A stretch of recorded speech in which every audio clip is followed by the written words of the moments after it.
সম্মানিত এলাকাবাসী, আপনারা যার জন্য অধীর আগ্রহ অপেক্ষা করছেন, সুদূর সাতক্ষীরা থেকে আগত আমাদের এই মোহাম্মদ বেলাল হোসেন হিফজুল কোরআন আইডিয়াল মাদ্রাসার আজকের মাহফিলের প্রধান আকর্ষণ, সুদূর সাতক্ষীরা থেকে আগত দক্ষিণবঙ্গের আলোড়ন সৃষ্টিকারী উদীয়মান তরুণ বক্তা হাফেজ মাওলানা মোহাম্মদ মফিজুর রহমান ফারুকী সাতক্ষীরা, তিনি মঞ্চে এসে উপস্থিত হয়েছেন। তিনি এখন আপনাদের সামনে কোরআন এবং হাদিস থেকে গুরুত্বপূর্ণ তাফসীর পেশ করবেন। আমি মহতারামকে কোরআন এবং হাদিস থেকে হযরত ওমর ফারুক রাদিয়াল্লাহু তাআলা আনহু ইনি যখন নারায়ে তাকবীর আল্লাহু আকবার বলতেন, তখন কাফেরদের হাত থেকে তরবারি কাঁপতে কাঁপতে নিচেই পড়ে যেত। আর আমরা আল্লাহু আকবার দিয়ে কাফেরদের তরবারি আরো জোর হয়, কারণ আমাদের ইয়াকিন আওয়াজ কমে গেছে। সালাম দেওয়া সুন্নাত, সালামের জবাব দেওয়া ওয়াজিব, ওয়াজিবের জবাব ওয়াজিবের মতো করে দিতে হবে। অনেকেই জবাব দিলেন না। আমার প্রতি কারো রাগ আছে? তবে কেন জবাব দিলেন না? আপনারা আইছেন সওয়াব নিতে, যদি আমি চাই না আমাদের গুনাহ হয়ে যাক। আমি আবারও সালাম দিচ্ছি, আপনারা সবাই জোরে সরে সালামের জবাব দিবেন। আসসালামু আলাইকুম ওয়া রাহমাতুল্লাহি ওয়া বারাকাতুহু। আপনারা সবাই কেমন আছেন? ভালো নেই কারা হাত তোলেন? আপনারা ভালো নেই? ভালো আছেন কারা তারা হাত তোলেন। প্রত্যেকের হাত দুখানা আল্লাহ কবুল করেছিলাম। আমরা সংসদে চোর দেখেছি, ডাকাত দেখেছি, জেনাখোর দেখেছি, লুচ্চা দেখেছি।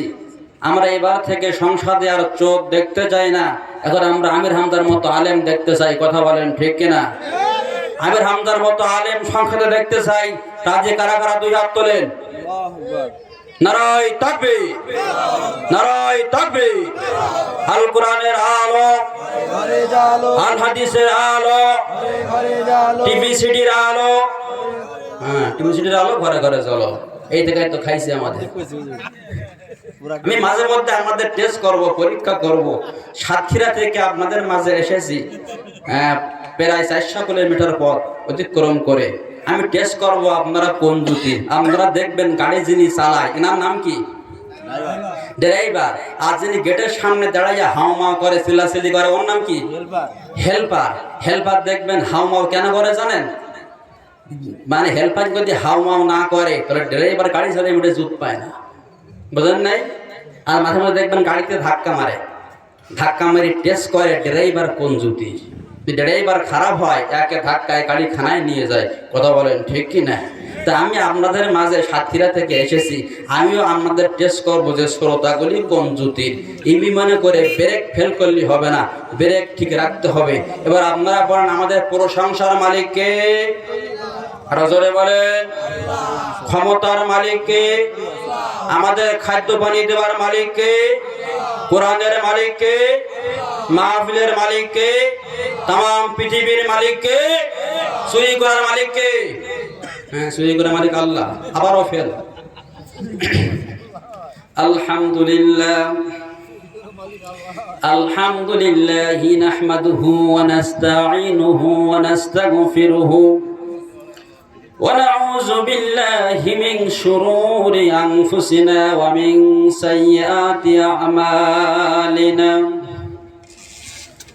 মান ইয়াহদিহিল্লাহু ফালা মুদিল্লা লাহু ওয়া মান ইউদ্লিল ফালা হাদিয়া লাহু। ওয়া নাশহাদু আল লা ইলাহা ইল্লাল্লাহু ওয়াহদাহু লা শারীকা লাহু ওয়া নাশহাদু আন্না সাইয়্যিদানা ওয়া মাওলানা মুহাম্মাদান আবদুহু ওয়া রাসূলুহু আল্লাযী আরসালাহু বিল হাক্কি বাশীরান ওয়া নাযীরান ওয়া দা'iyan ইলাল্লাহি বিইذনিহি ওয়া সিরাজান ওয়া কমারান মুনীরা। أما بعد فأعوذ بالله من الشيطان الرجيم بسم الله الرحمن الرحيم كتاب أنزلناه إليك لتخرج الناس من الظلمات إلى النور আরো জোরে বলেন যে ব্যক্তি কোরআন তেলাওয়াত শুনে আল্লাহু আকবার আওয়াজ দিবে আল্লাহ একবার আল্লাহু আকবার বলার কারণে আমার আল্লাহ 70 বার জবাব দিবে। আর এক নাম্বার হলো যে ব্যক্তি কোরআন তেলাওয়াত শোনার পরে আল্লাহু আকবার আওয়াজ দিবে কলবের ময়লা পরিষ্কার হয়ে যাবে। আরেক বর্ণনা এসেছে যে ব্যক্তি কোরআন তেলাওয়াত শোনার পরে আল্লাহু আকবার আওয়াজ দিবে মুনাফিকের খাতা থেকে নাম কেটে যাবে। মুনাফিক আছে না নাই? এই নাটরে না থাকতে পারে, আমার এলাকায় আছে, ওই দলেও আছে ও দলেও আছে। ওর দল কি জীবনে কোনো সময় ফেল করে না, মানে যে দল পাস করে ও সেই দলে, বুঝেন নাই? এই গ্রুপের নাম কি? মুনাফিক। এই গ্রুপ নাটরে না থাকতে পারে, নাটকের মানুষ সব আল্লাহওয়ালা। কথা বলেন ঠিক কিনা? তবে অন্য শূন্য বক্তার সাথে আমার তুলনা করবেন না। অনেক বক্তা আছে চোখ বুঝে ওয়াজ করে, আমি চোখ বুঝে ওয়াজ করা বক্তা না, আমি চাইয়ে ওয়াজ করি। এক হুজুর নাকি চোখ বুঝে ওয়াজ শুরু করেছে, ওয়াজ শুরু করতে করতে রাত 1টা 2টা বেজে গেছে। এখন দেখে শ্রোতার দোয়া শেষ করে দেখে শ্রোতা কেউ নাই, পাশে একজন বসে আছে। তা ওই হুজুর বলতেছে আল্লাহ শ্রোতা সব চলে গেছে, একজন আছে, ইনি বড় আকারের আল্লাহওয়ালা। উনি বলতেছে ভাই আল্লাহওয়ালা না, আমি হলাম মাইকওয়ালা, মাইক না থাকলে আমিও হাঁটতাম। এই জন্য আমি ওই রকম চোখ বুঝে বক্তা না। আমি খেয়াল করবো শ্রোতাগুলি কোন জ্যোতির কোন লাইনের। কোরআনের মাহফিল থেকে তারা আইছে, সহজে কেউ উঠতে পারবে না। বিশ্ব নবী বলেন মাজালিসুর রহমান, এটা হচ্ছে জান্নাতের বাগান। বলুন সুবহানাল্লাহ। কিতাবুন আনজালনাহু ইলাইকা লিতুখরিজান নাসা মিনাল যুলুমাতি ইলান নূর। قال رسول الله صلى الله عليه وسلم أفضله لسان ذاكر هو قلب شاكر وزوجة مؤمنة تعينه على الإيمان قال كما عليه الصلاة والسلام رواه البخاري إن الله وملائكته يصلون على النبي يا أيها الذين آمنوا صلوا عليه وسلموا تسليما اللهم জোরে জবান খুলে একসাথে সবাই পড়েন মাওলানা মুহাম্মদ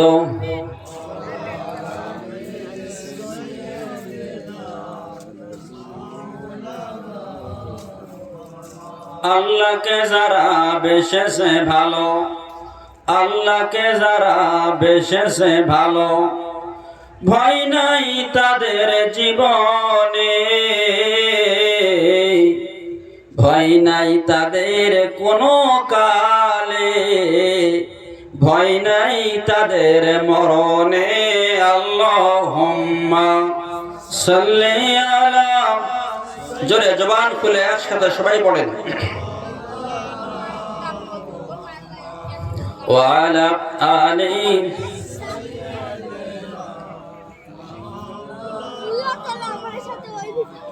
শ্রেষ্ঠতম রাসূল হইয়া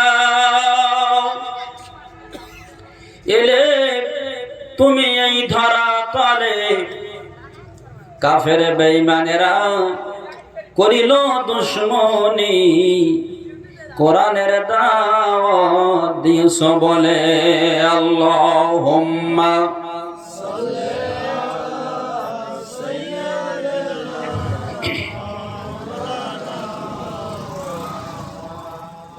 ওয়া আলা আলি।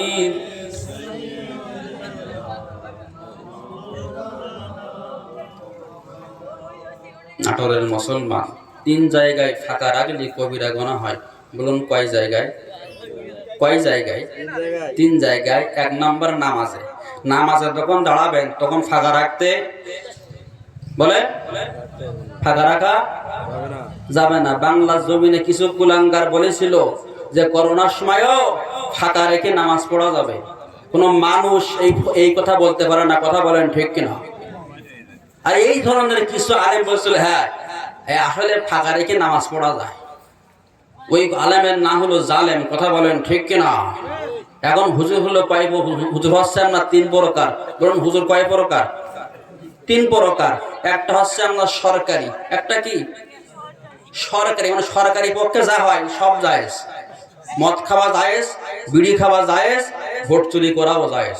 বলুন নাউজুবিল্লাহ। আর একটা হচ্ছে আমরা তরকারি, মানে ও সবটাতে বলে আমি এ দলেও আসি ও দলেও আসি, নাম আমাদের গুইম আসি। বুঝেন নাই? আরেকটা আলেম আছে দরকারি। দরকারি আলেম যারা ফাঁসির কাছে জীবন দিয়েছে তারা। কথা বলেন ঠিক না?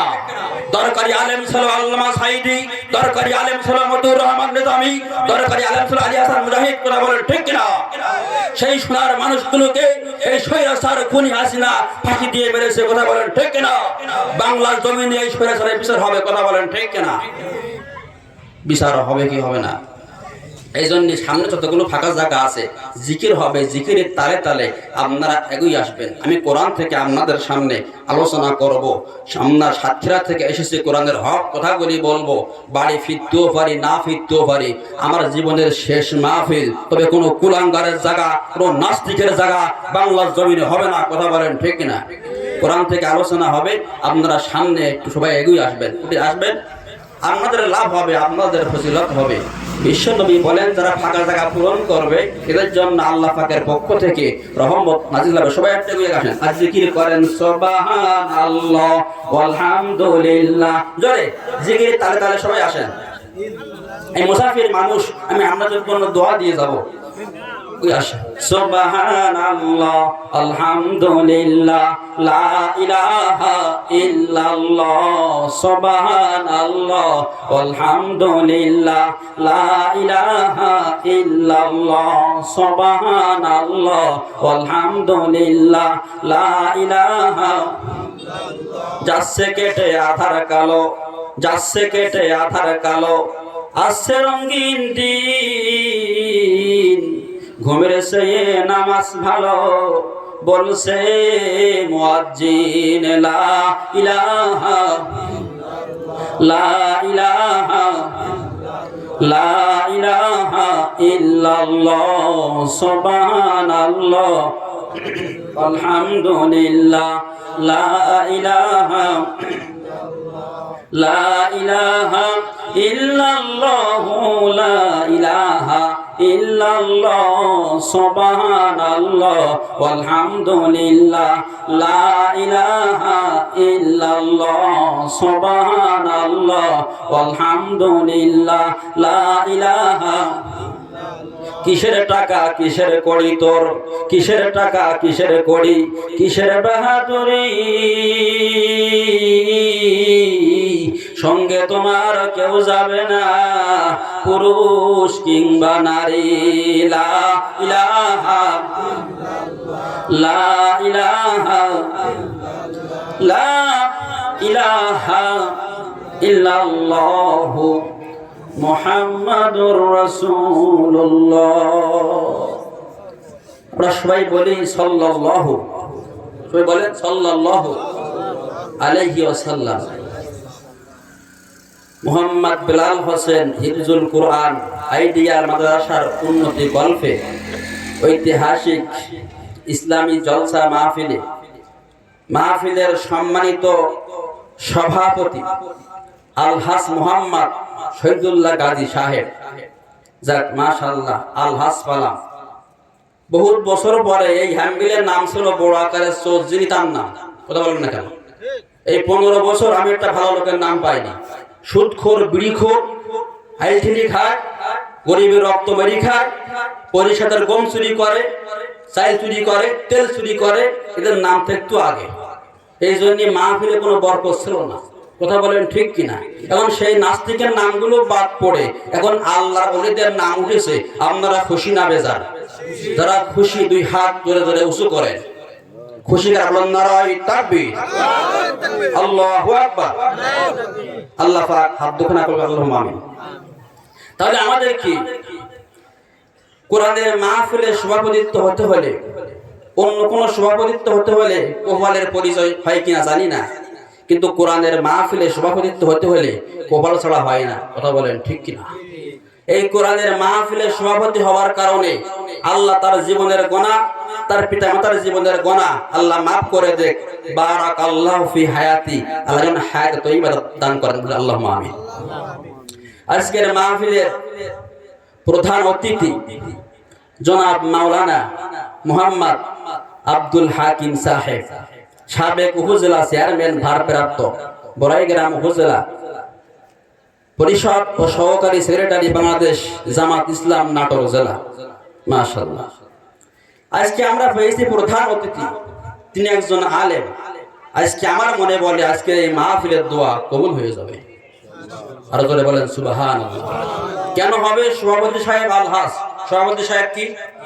আলহাস। আর মাহফিলের যিনি প্রধান অতিথি তিনি একজন মাওলানা। বলুন সুবহানাল্লাহ। পৃথিবীর সব মানুষের দোয়া ব্যান হয়, কিন্তু কোন আলেমের দোয়া আল্লাহ ফিরাই দেয় না। কথা বলেন ঠিক কিনা? আজকে আলেমের দোয়ার কারণে খুনি হাসিনার পতন হয়েছে, আজ আলেমের দোয়ার কারণে নমরুদের পতন হয়েছে, আজ আলেমের দোয়ার কারণে ফেরাউনের পতন হয়েছে। ঠিক তেমন করে কোরআনের বিরুদ্ধে যারাই কথা বলেছে তারাই ধ্বংস হয়েছে। কথা বলেন ঠিক কিনা? তাহলে আজকে আমরা যে আলেমের নাম পেয়েছি, আল্লাহ পাক রব্বুল আলামিন এনাকে দ্বীনের কাজ, ইসলামের কাজ করার তৌফিক দান করুন, আল্লাহুম্মা আমিন। মাহফিলের বিশেষ অতিথি অনেকের নাম, এই নামগুলো পড়তে পড়তে আজকে মানে ফজরের নামাজ শেষ, এজন্য নামগুলো পড়লাম না। সকল অতিথি বৃন্দ আল্লাহ প্রত্যেকের হায়াতে তয়্যিবা দান করুক, প্রত্যেককে আল্লাহ নেক হায়াত দান করুক, এবং বারাকাল্লাহু ফি হায়াতি, যেন হায়াত তয়্যিবা দান করেন, জীবনের গুনাহ সব মাফ করে দেন, আল্লাহুম্মা আমিন। আমার আগে কথা বলেছেন জনাব হযরত মাওলানা পারভেজ মুশাররফ হোসেন সাহেব, আল্লাহ তাকে যেন কোরআনের মধ্যে কবুল করেন। আমার প্রিয় বন্ধু মাওলানা মুহাম্মদ রফিকুল ইসলাম জেহাদি সাহেব, আল্লাহ তাকে যেন কোরআনের মধ্যে কবুল, আল্লাহুম্মা আমিন। আমার সামনে বসা মুরব্বিয়ানে আজম, বন্ধু তুল্য যুবক ভাইরা, কচি কাঁচা নয়নের পুতুলি, ছোট্ট ছোট্ট মাসুম বাচ্চারা, আমার প্রাণ অধিক প্রিয় মা বোন, জায়গা বাবা বানানো হয়েছে। হ্যাঁ, আমি এক মাহফিলে গিয়েছিলাম, তো এই মাহফিলে মহিলারা বলতেছে হুজুর আমাদের জায়গা দেয় বাঁশ বাগানে, মশাই খেয়ে একবার মেরে ফেলে, এজন্য এই জায়গায় তাই হয়নি তো। যাক মাশাআল্লাহ, আলহামদুলিল্লাহ, পরিবেশটা অনেক ভালো আছে। না, অনেক মা বোনেরা আমাকে চিঠি দিয়েছিল, হুজুর আমাদের জায়গা দিয়েছে বাঁশ বাগানে, সব মশা খেয়ে ফেলাচ্ছে, এজন্য এই জায়গায় অনেক কিছু ভালো, আলহামদুলিল্লাহ, আল্লাহ কবুল করুন, আল্লাহুম্মা আমিন। তাহলে আজকে আমরা মাহফিলে আসতে পেরে, বসতে পেরে সবাই খুশি না বেজার? যারা খুশি জোরে আল্লাহর দেওয়ার জন্য আল্লাহর পথে ব্যয় করে, মাথা অবনত চিত্তে, বলিষ্ঠ আওয়াজে, উচ্চ কণ্ঠে, মুসলমান হিসাবে জোরে সরে সবাই বলি আলহামদুলিল্লাহ। এই আলহামদুলিল্লাহ অক্ষর, এই আলহামদুলিল্লাহ দামটাকে বোঝাই নেই। মানে মানুষ লাভে বেশি, লাভে লব হয় না, লাভে তুলো বয় না। আলহামদুলিল্লাহর দাম কত? হযরতে আসমা রাদিয়াল্লাহু তাআলা আনহা, ইনি গিয়েছে নবীর কাছে, ওগো নবী, আপনি যখন ওয়াজ করেন, আপনার সাহাবীরা যখন ওয়াজ শোনে, তখন আপনি ঘন ঘন আলহামদুলিল্লাহ বলেই নেন। আলহামদুলিল্লাহ বললে লাভ কি, ফজিলত কি? ওগো নবী, আমি আসমা আপনার জবানে শুনতে চাই, বলুন সুবহানাল্লাহ। আল্লাহর নবী ডাক দিয়ে বলে, ওগো আসমা, আলহামদুলিল্লাহর দাম তোমাকে আমি কি দেব, তোমাকে আমি কি দিয়ে বোঝাবো? এমন 42 রাত শেষ হয়ে যাবে, দিন শেষ হয়ে যাবে, তা আলহামদুলিল্লাহর একটা অক্ষরের দাম দেওয়া শেষ হবে না। তো ওগো আসমা, আল্লাহ পাক রব্বুল আলামিন আলহামদুলিল্লাহ লিখতে যাইয়া 8টি হরফ ব্যয় করেছে। বলুন কয়টি? জান্নাত কয়টি? 8টি। যাক, শুনে খুশি হলাম। সেদিন এক মাহফিলেতে জিজ্ঞাসা করলাম জান্নাত কয়টি, এক মুরব্বী ঘুমোচ্ছের বলতে হলো 10টি। বুঝেন না কথা? সেদিক দিয়ে আপনারা অনেক ভালো, আপনাদের কপালে জ্বলুক জান্নাতি আলো। এখন 8টি জান্নাত আল্লাহ বানাইছে, আলহামদুলিল্লাহ শব্দের অক্ষরও আল্লাহ 8টি বানাইছে। ওগো আসমা, তোমাকে আমি কি দিয়া বোঝাবো? একটা একটা অক্ষরে আমার আল্লাহ একটা একটা জান্নাত তৈরি করেছে। একটা একটা অক্ষরে একটা একটা জান্নাত। তাসমা বলতেছে নবী আলহামদুলিল্লাহ বলে লাভ কি হবে? একটা একটা অক্ষরে একটা জান্নাত। যে ব্যক্তি সুখে দুঃখে যে হালাতে বলবে আলহামদুলিল্লাহ, আলহামদুলিল্লাহ বলার সাথে সাথে ওই ব্যক্তির নামে 8টি জান্নাত খুলে যাবে। বলুন সুবহানাল্লাহ। এই জন্যে সুখে দুঃখে যে হালাতে আল্লাহ রাখুক বলতে হবে কি বলে? মনে থাকবে না? জিজ্ঞাসা করি ভাই কেমন আছেন? বলে হুজুর কোন রকম ট্রেনিং আটকে যাচ্ছে, কোন রকম ট্রেনিং আটকে ওই জায়গায় ব্রেক মারবে, ও আর সামনে যাবে না, কারণ না শুকরিয়া হয়ে গেছে। এখন বলুন সুখে দুঃখে ঘেরে মাছ থাক আর না থাক বলতে হবে কি আলহামদুলিল্লাহ। তাহলে আল্লাহ পাক আমাদের মাহফিলে কবুল করেছেন। মাহফিলে আসলে সওয়াব। সিনেমা হলে গেলে কি সওয়াব হয়? হ্যাঁ, সিনেমা হলের অভিনয় দিকে আপনি কানবেন, আপনার কি সওয়াব হবে? কিন্তু কোরআনের মাহফিলে আসলে সওয়াব, বসলে সওয়াব। এবং কোরআনের মাহফিলে যারা আসে কোষ পরিপূর্ণ করে যারা বাড়ি যায়, ফুরফুরা পীর সাহেব হুজুর লিখেছে কম কুর হলিও 50 কোটি সওয়াব নিয়ে বাড়ি যায়। কত কোটি? 50 কোটি। তাহলে আমরা মাহফিলে আসতে পেরে বসতে পেরে সবাই খুশি না বেজার? খুশি। তাহলে আবারই বলি আলহামদুলিল্লাহ। তামাম বিশ্বের সেরা পয়গম্বর নবী মুহাম্মদ সবাই বলি সাল্লাল্লাহু আলাইহি ওয়াসাল্লামের উম্মত করে আমাদেরকে তৈরি করেছেন।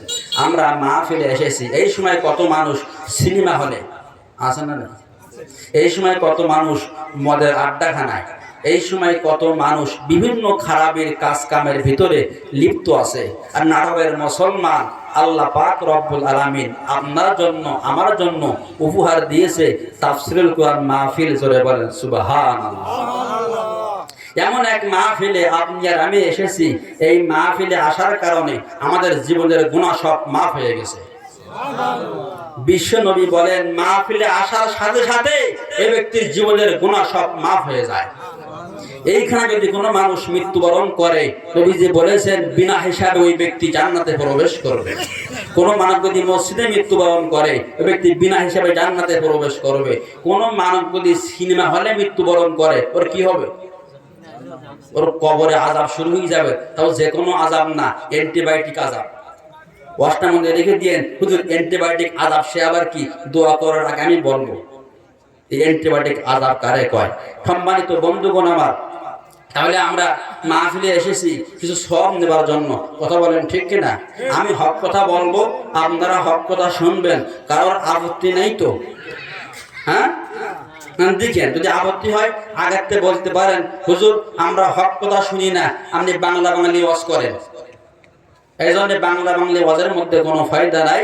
আমি সরাসরি তাফসিরে চলে যাব। আল্লাহ পাকের কোরআন কি বলতেছে সেই বিষয়ে আমরা চলে যাব। সম্মানিত বন্ধুগণ আমার, বলুন তো 30 পারা কোরআন, এই কোরআনের মধ্যে কোনো ভুল আছে? কারো সন্দেহ আছে? এক দরবেশ, এক নেতা, আমলিকের এক নেতা, এক দরবেশ, এই শয়তান বলেছে যে আল্লাহ পাকের কোরআনেও সমস্যা আছে। জোরে বলেন নাউজুবিল্লাহ। আসতে বললি মনে হবে যে আপনারাও ওই মানে ওই গ্রুপের লোক। এখানে জোরে বলতে হবে নাউজুবিল্লাহ। জালিকাল কিতাবু লা রাইবা ফি, এই আয়াত অনুযায়ী ওই নেতা কাফের হয়ে গেছে। কথা বলেন ঠিক কিনা? এরকম বাজো নেতা বাংলার জমিনে আর কি আছে?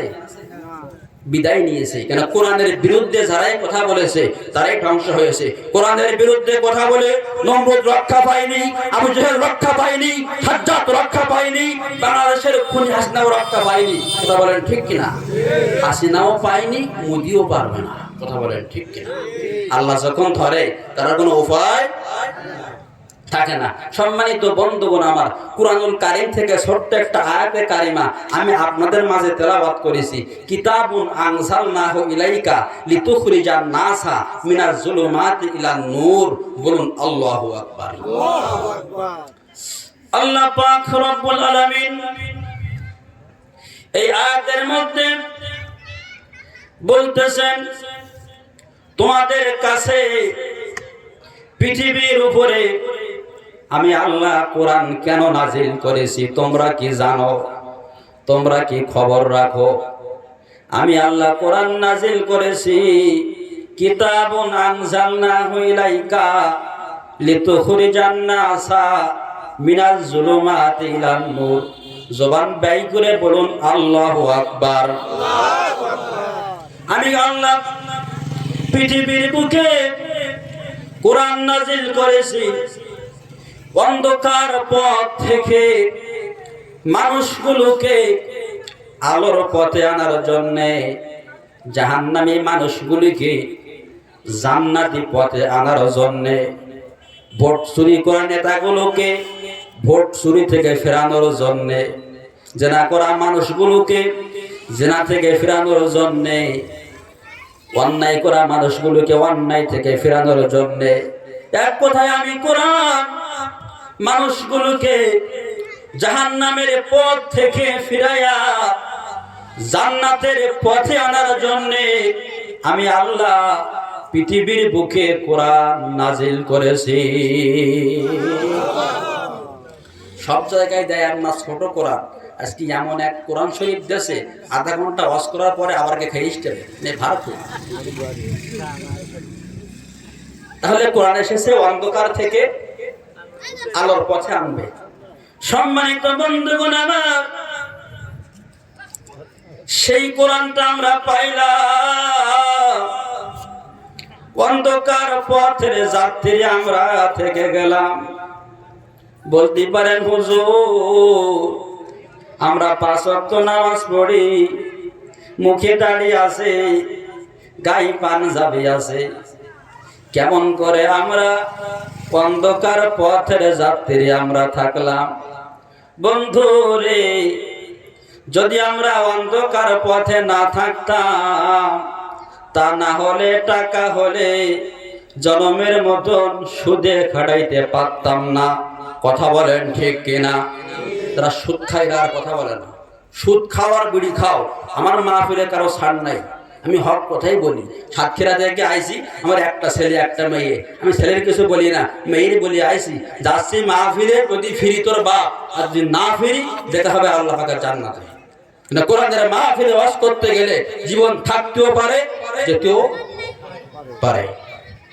এই জন্য ওই বক্তা, ওই হুজুর, ওই পীর জান্নাতি। যে বক্তা, যে হুজুর, যে পীর কোরআনের মাহফিলে জীবনের মায়া ছেড়ে দিয়ে ওয়াজ করে, সব হুজুর এক পাল্লায় মাপ দেবেন না, কিন্তু সব কিন্তু সমান নয়। নবীর যুগেও জিহাদ থেকে লোকজন ফিরে চলে আসছে। সেই গুরু বাংলার জমিনে কোরআনের মাহফিল গুলোতে 144 ধারা জারি করেছিল। কথা বলেন ঠিক কিনা? একটা গানের প্যান্ডেলে রাত 12টার পরে একটা নারী দেহে এক টুকরা সুতার কাপড় থাকে না, সেখানে 44 ধারা জারি হয় না। কোরআনের মাহফিল যেখানে 144 ধারা জারি, সেখানে অনুমতি নেবার সময় কিছু কিছু জানোয়ার, নাস্তিক, মোরতাদ, কুলাঙ্গার, এরা বলছে মাহফিলের অনুমতিতে আমার 20,000 টাকা দেব। ছিল কি ছিল না? কোন সেই বিয়াদব মাহফিলের অনুমতি নেওয়ার সময় 20,000 টাকা খায়, এর জন্ম সঠিকভাবে হয় নাই। কথা বলেন ঠিক কিনা? কোন সভ্য পাপের জন্ম দেওয়া সন্তান কোরআনের মাহফিলের অনুমতি দেওয়ার সময় টাকা নিতে পারে না। এক নাম্বার ওয়াজ বুঝে নিয়ে যে অন্ধকারের জগৎ কোরআন এসেছে, অন্ধকার থেকে আলোর পথে নেবে। অন্ধকারে কারা আছে আমি একটু বোঝাই দেই। এক নাম্বার সুদের জগৎ, অন্ধকারের জগৎ। কথা বলেন ঠিক কিনা? ঘুষের জগৎ, অন্ধকারের জগৎ। অন্ধকারের জগৎ হলো পহেলা বৈশাখ অনুষ্ঠান পালন করে 500 টাকা দামের পোষা পান্তা ভাত খাওয়া। এই জাতীয় মুসলমান আমাদের সমাজে আছে না নাই? অন্ধকারের জগৎ হলো মেয়ে পক্ষের কাছ থেকে জোরপূর্বক যৌতুক আদায় করা। এই পেলে আর আমাদের সমাজে আছে না নাই? কিছু কিছু মানুষ আছে বলে আমার একটা ছেলে, যৌতুক নেব না, সে নেব না, সে নেবা হারাম, যৌতুক নেবা হারাম। তবে আমার বড় ছেলের চেহারা ভালো, বড় ছেলের চেহারা কালো, বিয়ে দেওয়ার সময় 2 লাখ টাকা দিল। তবে বড় ছেলে জন খেটে খায়, ছোটটার চেহারা ভালো, আবার চাকরি করে, একটু বুঝে শুনিয়ে দিয়ে, বুঝেন না? এই সমস্ত মানুষগুলো মুসলমানদের খাতায় দিয়ে তালিকা নেওয়া যাবে না। কথা বলেন ঠিক কিনা? কত বড় শয়তান, বলে বড় ছেলে চেহারা খারাপ তাই 2 লাখ টাকা, ছোটটা চেহারা ভালো আরো বেশি করে দাও। এরম জানো আর নাটরে না থাকতে পারে, আমার এলাকায় আছে, আমার এলাকায় আছে। হক কথাগুলো বলতেই হবে। যৌতুক নাও আর মসজিদে গিয়ে আল্লাহু আকবার, আল্লাহ কয় তো নামাজ, এদিকে কোন সুদখোরের নামাজ কবুল হবে না, কোন ঘুষখোরের নামাজ কবুল হবে না, যৌতুক নেওয়া লোকের নামাজ কবুল হবে না। কি কোন পর্যায়ে চলে গেছি আমরা? 15 বছর হক কথা বলতে দেইনি, আমি কারো ছাড় দেই নাই। হক কথাগুলো বলতেই হবে। কথা বলেন ঠিক কিনা? অন্ধকারের জগৎ হলো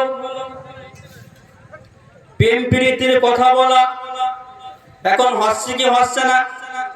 আমরা দেখবেন মোবাইলের কারণে কত ছেলে বাম্মার মুখে চুনকালি দেয়া চলে যায়। আমরা দেখবে মোবাইলের কারণে কত মেয়ে বাম্মার মুখে চুনকালি দেয়া চলে যায়। আর সবচেয়ে দুঃখের বিষয় হলো আই বুড়ো ছেলে তো বাদ দিলাম, আই বুড়ো মেয়ে বাদ দিলাম, বাসা কাঁচার মা এখন বাসা কাঁচা ফেলাই দিয়ে অন্যের হাত ধরে চলে যাচ্ছে। কথা বলেন ঠিক কিনা? এই সমস্যা আপনার এলাকায় না হতে পারে, কিন্তু আমার এলাকায় এইগুলো চলতেছে। কথা বলেন ঠিক কিনা? অন্ধকারের জগৎ হলো বাচ্চা কাজটা রাস্তাঘাটে ফেলাই থুয়ে অন্য এক ছেলের সাথে পাড়ি দেওয়া। কথা বলেন ঠিক কিনা? অন্ধকারের জগৎ হলো ভোট চুরি করা বাদ দিয়ে পরিপূর্ণভাবে ভোট নিয়ে পাস করা। বলুন তো আমাদের সমাজে ভোট চোর ছিল কিনা? বলে আমার জীবনে আমি কোনো সময় দেখি নাই। এই 15 বছর দেখলাম যে মানুষটা মরে গেছে, ভোটের সময় জানতে হয়ে আবার ভোট দিয়েছে। বুঝলেন না কথা? মানুষটা হজ করতে গেছে মক্কায়, হজ করতে এসে শোনে তার বাংলাদেশে তার ভোট হয়ে গেছে। সম্মানিত বন্ধুগণ, আমার মানুষটা মারা গেছে 10 বছর আগে, তার নামে ককটেল বোমার মামলা। কিসের মামলা? তার স্ত্রী এসে বলতেছে, স্যার আমার স্বামী কি অন্যায় করেছে? স্যার বলতেছে, চাচি আমার বলেন না, চাচার মুখে দাঁড়িয়ে আছে, আমার এই থানার সামনে ককটেল বোমা মেরেছে। ডাক দিয়ে বলে, স্যার এইবার যদি কোনোদিন আসে আমার কিছু একটু সংবাদ দেবা, খুঁটির গায়ে দড়ি দিয়ে বেঁধে রাখবা। 50 বছর ভর করে 10 বছর আগে তিনি মারা গেছে, কবর থেকে এসে থানার সামনে ককটেল বোমা মেরে গেছে, কিন্তু আমার সামনে এসে আমার সাথে 1 মিনিট দেখা করার সময় পাইল না। এইরকম মিথ্যা মামলা বাংলার জমিনে ছিল কিনা? বলে যে দেশে মিথ্যা মামলা থাকে এই দেশে শান্তি থাকে না। ভালো ভালো সোনার মানুষগুলোকে, ইসলামপন্থী মানুষগুলোকে তাদের চেহারার মধ্যে জান্নাত পাওয়া যায়, তাদের চেহারার মধ্যে জান্নাত খুঁজে পাওয়া যায়। এমন মানুষদেরকে আমরা মিথ্যা ধর্ষণের মামলা দিয়ে ফাঁসির কাস্টে ঝুলাইয়া ছিল। কথা বলেন, ফাঁসির কাস্টে যারা ঝুলাইয়া ছিল এদের চেহারার মধ্যে জান্নাত খুঁজে পাওয়া যায়। এদের চেহারার মধ্যে এরা কোনো অন্যায় কাজ করে নাই, এদের কাজ ছিল আল্লাহর জমিনে কোরআনের রাজ কায়েম করা। কথা বলেন ঠিক কিনা? বাংলার জমিনে কোরআনের রাজ কায়েম হবে। সান কারা কারা 2 হাত তুলে আল্লাহকে দেন, দেখাই দেন তারা তারা। নারায়ে তাকবীর! আল কোরআনের আলো, আল হাদিসের আলো, কোরআন সুন্নাহর আলো, ওয়াজ মাহফিল যেখানে, টিভি সিনেমা যেখানে, কেউ কেউ আছে, বুঝতেছি নেই, কেউ কেউ আছে, আমি জানি এই গ্রুপ কম বেশি সব জায়গায় থাকে, যতই বলে না কেন আমি জানি তো এগুলো, মানে বেগুনি দিয়ে পোকা থাকে না এটা আমার বিশ্বাস হয় না, কম বেশি থাকে। কথা বলেন ঠিক কিনা? তাহলে আমরা কোরআন এসেছে অন্ধকার থেকে আলোর পথে নিয়ে যাবে, সেই কোরআনটা আমরা পাইলাম, অন্ধকার পথের যাত্রী আমরা থেকে গেলাম। কথা বলেন ঠিক কিনা? এখন বলতে পারেন হুজুর অন্ধকার পথে যাত্রী আমরা থাকলাম, কিন্তু আমাদের ভিতরে কি ঈমান নাই? ঈমান আছে। আমরা দেখবেন 160 টাকা দামের সয়াবিন তেল কিনে আনার পরে আপনারা দেখবেন পৌষ মাসের শীতের দিনে পাথরের মতো জাম হয়ে যায়। আমি একদিন সামনাগর বাজারে এক দোকানে গিয়েছিলাম। এখন এই দোকানদার যে আমলিক করে এটা আমরা জানা ছিল না। যাওয়ার পরে বলতেছে হুজুর 1 নম্বর সয়াবিন তেল। আমার কাছ থেকে টাকা নিয়েছে 160 টাকা। বাড়ি যখন নিয়ে গেলাম সকালবেলা দেখি স্ত্রী রান্না করার সময় ও আর জমি আছে, কি আছে 1 নম্বর সয়াবিন তেল বলিয়া দিয়েছে, এমন জমা জমছে রাগ করে স্ত্রী চলি ফেলতেছে। গেলাম বক্তা মানুষ, 1 নম্বর সয়াবিন তেল কিনে আনেছি, এখন যে কায়দায় বোতল চলি ফেলতেছে, আজকে আমারও ভয় নাই, সে বাড়ি থেকে চলে যায়। এই জাতীয় মানুষ ব্যবসাদা আমাদের সমাজে ছিল কিনা বলেন? তবে আপনারা দেখবেন 160 টাকা দামের সয়াবিন তেল কিনে আনার পরে পৌষ মাসের শীতের দিনে পাথরের মতো জাম হয়ে যায়, যায় কি যায় না? 160 টাকা দামের সয়াবিন তেল মার্কা ইমানদার যারা, তারা দেখবেন দুর্গা পূজায় যায়, যায় কি যায় না? সরস্বতী পূজায় যায়, ওদেরকে খুশি করার জন্য আবার নাড়ু খায়। এই জন্য কবি লিখেছে কিছু কিছু মুসলমান দুর্গা পূজা দেখতে যান, ওদেরকে খুশি করার জন্য নাড়ু খান, দাবি তাদের আসল মুসলমান। এই জাতীয় মুসলমান আমাদের সমাজে আছে না নাই? বিড়ি খাইলে জন্মের খাওয়া খায়, সুদ খাইলে জন্মের খাওয়া খায়, ঘুষ খাইলে জন্মের খাওয়া খায়, মিথ্যে কথা বললে খুব খাওয়া খায়। এরকম লোক আমাদের সমাজে আছে না নাই? সম্মানিত বন্ধুগণ আমার, সাতক্ষীরা তালা কেসমতখোনা গ্রাম বলিয়া গ্রাম আছে, ওই গ্রামে আমার একটা মাহফিল ছিল।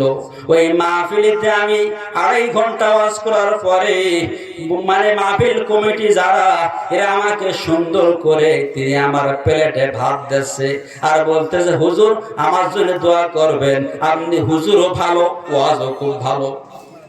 আমি বলি হ্যাঁ দোয়া করবো, সমস্যা নাই। শয়তানের মুখের দিক তাকাই দেখি ওই শয়তান আমার প্লেটে ভাত দিচ্ছে আর বিড়ি খাচ্ছে। বুঝলেন না? আমার কাছে দোয়া খাচ্ছে, প্লেটে ভাতও দিচ্ছে আর বিড়ি খাচ্ছে। কত বড় নাম্বার ওয়ান শয়তান। আমি বললাম ভাই আপনি কি খাচ্ছেন? হুজুর বিড়ি খাচ্ছি, বিড়ি। হুজুর ফতোয়া আসতে দেন, আমিও মাদ্রাসায় পড়েছি, বিড়ি খাওয়া জায়েজ পাইছি। বলেন নাউজুবিল্লাহ, বিড়ি খাওয়ানে জায়েজ পেয়েছে। আমি বললাম ভাই 30 পারা কোরআন তাফসীর পড়লাম, কই হাদিস পড়লাম, বিড়ি খাওয়া তো জায়েজ পাইলাম না, আপনি কোন জায়গায় পাইলেন? হুজুর আমি পাইছি। তো হুজুর আপনি বলেন দিন 30 পারা কোরআন কোন ভাষা দিয়ে তৈরি? আমি বললাম 30 পারা কোরআন আরবি ভাষা দিয়ে তৈরি, আরবি ভাষা দিয়ে হচ্ছে তৈরি। বলতে হুজুর এবার ফতোয়া মিলাই নেন, আপনি বলেছেন কোরআনের ভাষা হচ্ছে আরবি, আমি আরবিতে বিড়ি খাওয়া জায়েজ পাইছি। আমি বললাম ভাই কই, আমি তো পাইনি। তা আমারে বলতেছে হুজুর আপনি বললেন কোরআনের ভাষা হচ্ছে আরবি, বাজের বি রোয়াজের রি, বিড়ি খরজবর খা, বিড়ি খা। কত বড় তাস ছেড়া। বললাম আল্লাহ জীবনে বহু জায়গায় ওয়াজ করলাম, এরকম বেয়াদব তো কোনো জায়গায় পাইনি। তুই এই ফতোয়া পানি পাইনি? হুজুর আপনি বলেছেন কোরআনের ভাষা হচ্ছে আরবি, আপনি মিলাই নেন বাও আরবি, রাও আরবি, খাও আরবি, আরবিতে বিড়ি খাওয়া জায়েজ। বলুন নাউজুবিল্লাহ। আমি বললাম আল্লাহ 56 জেলায় ওয়াজ করি, এরকম বেয়াদব তো কোনো জায়গায় খুঁজে পাই নাই, আজকে পেয়ে গেছি, তুমি একটা বুদ্ধি দাও, এরকম হারিয়ে দেনে। আমি বললাম ভাই আমি একটু বলবো আরবি, আপনি কি খাবেন? হুজুর কি বলেন? 30 পারা কোরআন আরবি দিয়ে তৈরি, আর আপনি যখন বল আমি জম্বের খাওয়া খাবো। সাতক্ষীরার ভাষা তো এটাই বলছে আমার সামনে। আমি বললাম হ্যাঁ, তারপর এখানে খান ভয় ন পেশ গু খ জবর খা গু খা। হুজুর মাফ চাই হুজুর, এ গু আরবিতে আছে, এটা আমার জানা ছিল থাকলে এরকম ফতোয়া জীবনে কোনোদিন দিতাম না হুজুর, মাফও চাই দোয়াও চাই, আমার ভুল হয়ে গেছে। কিছুক্ষণ পরে যুবকের চোখ দাঁড়ায় বছরে পানি নামতেছে আর বলতেছে হুজুর বিয়া তুমি মাফ করবে, আমি বুঝতে পেরেছি আমি যখন বিড়ি খাওয়া জায়েজ করব আমার জন্য তখন গু খাওয়া জায়েজ হয়ে যাবে। তা হুজুর আপনি দোয়া করবেন, আপনার সামনে বিড়ি ফেলে দিলাম, জীবনে আর বিড়ি মুখে লাগাবো না। এই নাটোরের মুসলমান, যদি কেউ বিড়ি খেয়ে থাকো আজকে মাহফিল থেকে তওবা করে বাড়ি যাও, জীবনে আর বিড়ি মুখে লাগাবো না। আমার একজন ছাত্রী তিনি বলতেছে হুজুর আমার জন্য ভালো একটা ছেলে দেখেন। আমি বললাম কিরে তোর তো বিয়ে হয়েছিল? বলছে হুজুর সে বাদ দিছি। আমি বললাম কেন? বলতেছে হুজুর এমন বিড়ি খাওয়া খায় রাত্রে ঘুমও হয় না, শোয়াও যায় না। বুঝেন না কথা? মানে বিড়ি খাওয়ার কারণে স্ত্রীও থাকে না, দুর্গন্ধ। এই জন্য এই বিড়ি গাঁজা মদ সিগারেট সব বাদ দিতে হবে। কথা বলেন ঠিক কিনা? তবে বিড়ি খালে আমার ক্ষুদ্র বেরেন আমি পাইছি, বিড়ি খালি দুইটি উপকার। কয়টা উপকার বলেন? কয়টা? দুইটা, আর একটা ক্ষতি। কয়টা ক্ষতি? একটা। আজকে মিলাইনের নাটোরের মুসলমান হয়তো আর আসবো কিনা জানি না, কবে দেখা হবে, হয়তো মানে মারাও যেতে পারি, মরণের কোনো গ্যারান্টি নাই। কেন আমার শত্রু বেশি, আমি হক কথা বলি তো আমার বিরুদ্ধে মানুষ খেপে বেশি, এই জন্য আমার ঝামেলা করে বেশি। এই জন্য আমাদেরকে বলে যায় বিড়ি খালি দুইটি উপকার আর একটা ক্ষতি। এক নম্বর মিলাই নেন, বিড়ি খালি বাড়ির জীবনে চোর আসে না। কি আসে না? চোর আসে না। কেন? বিড়ি খালে তার ভিতরে একটা কাশ তৈরি হয়। ওই মুরব্বী বিড়ি খাইতে খাইতে এমন হয় ঘুম থেকে চিন্তা করে এবারে মুরব্বী সেন না আছে, এবারে চুরি করে দেবো না। আর একটা উপকার হলো বিড়ি যারা খায় এদের জীবনে কুকুরে কামড়ায় না, কুত্তা। কেন কামড়ায় না জানেন?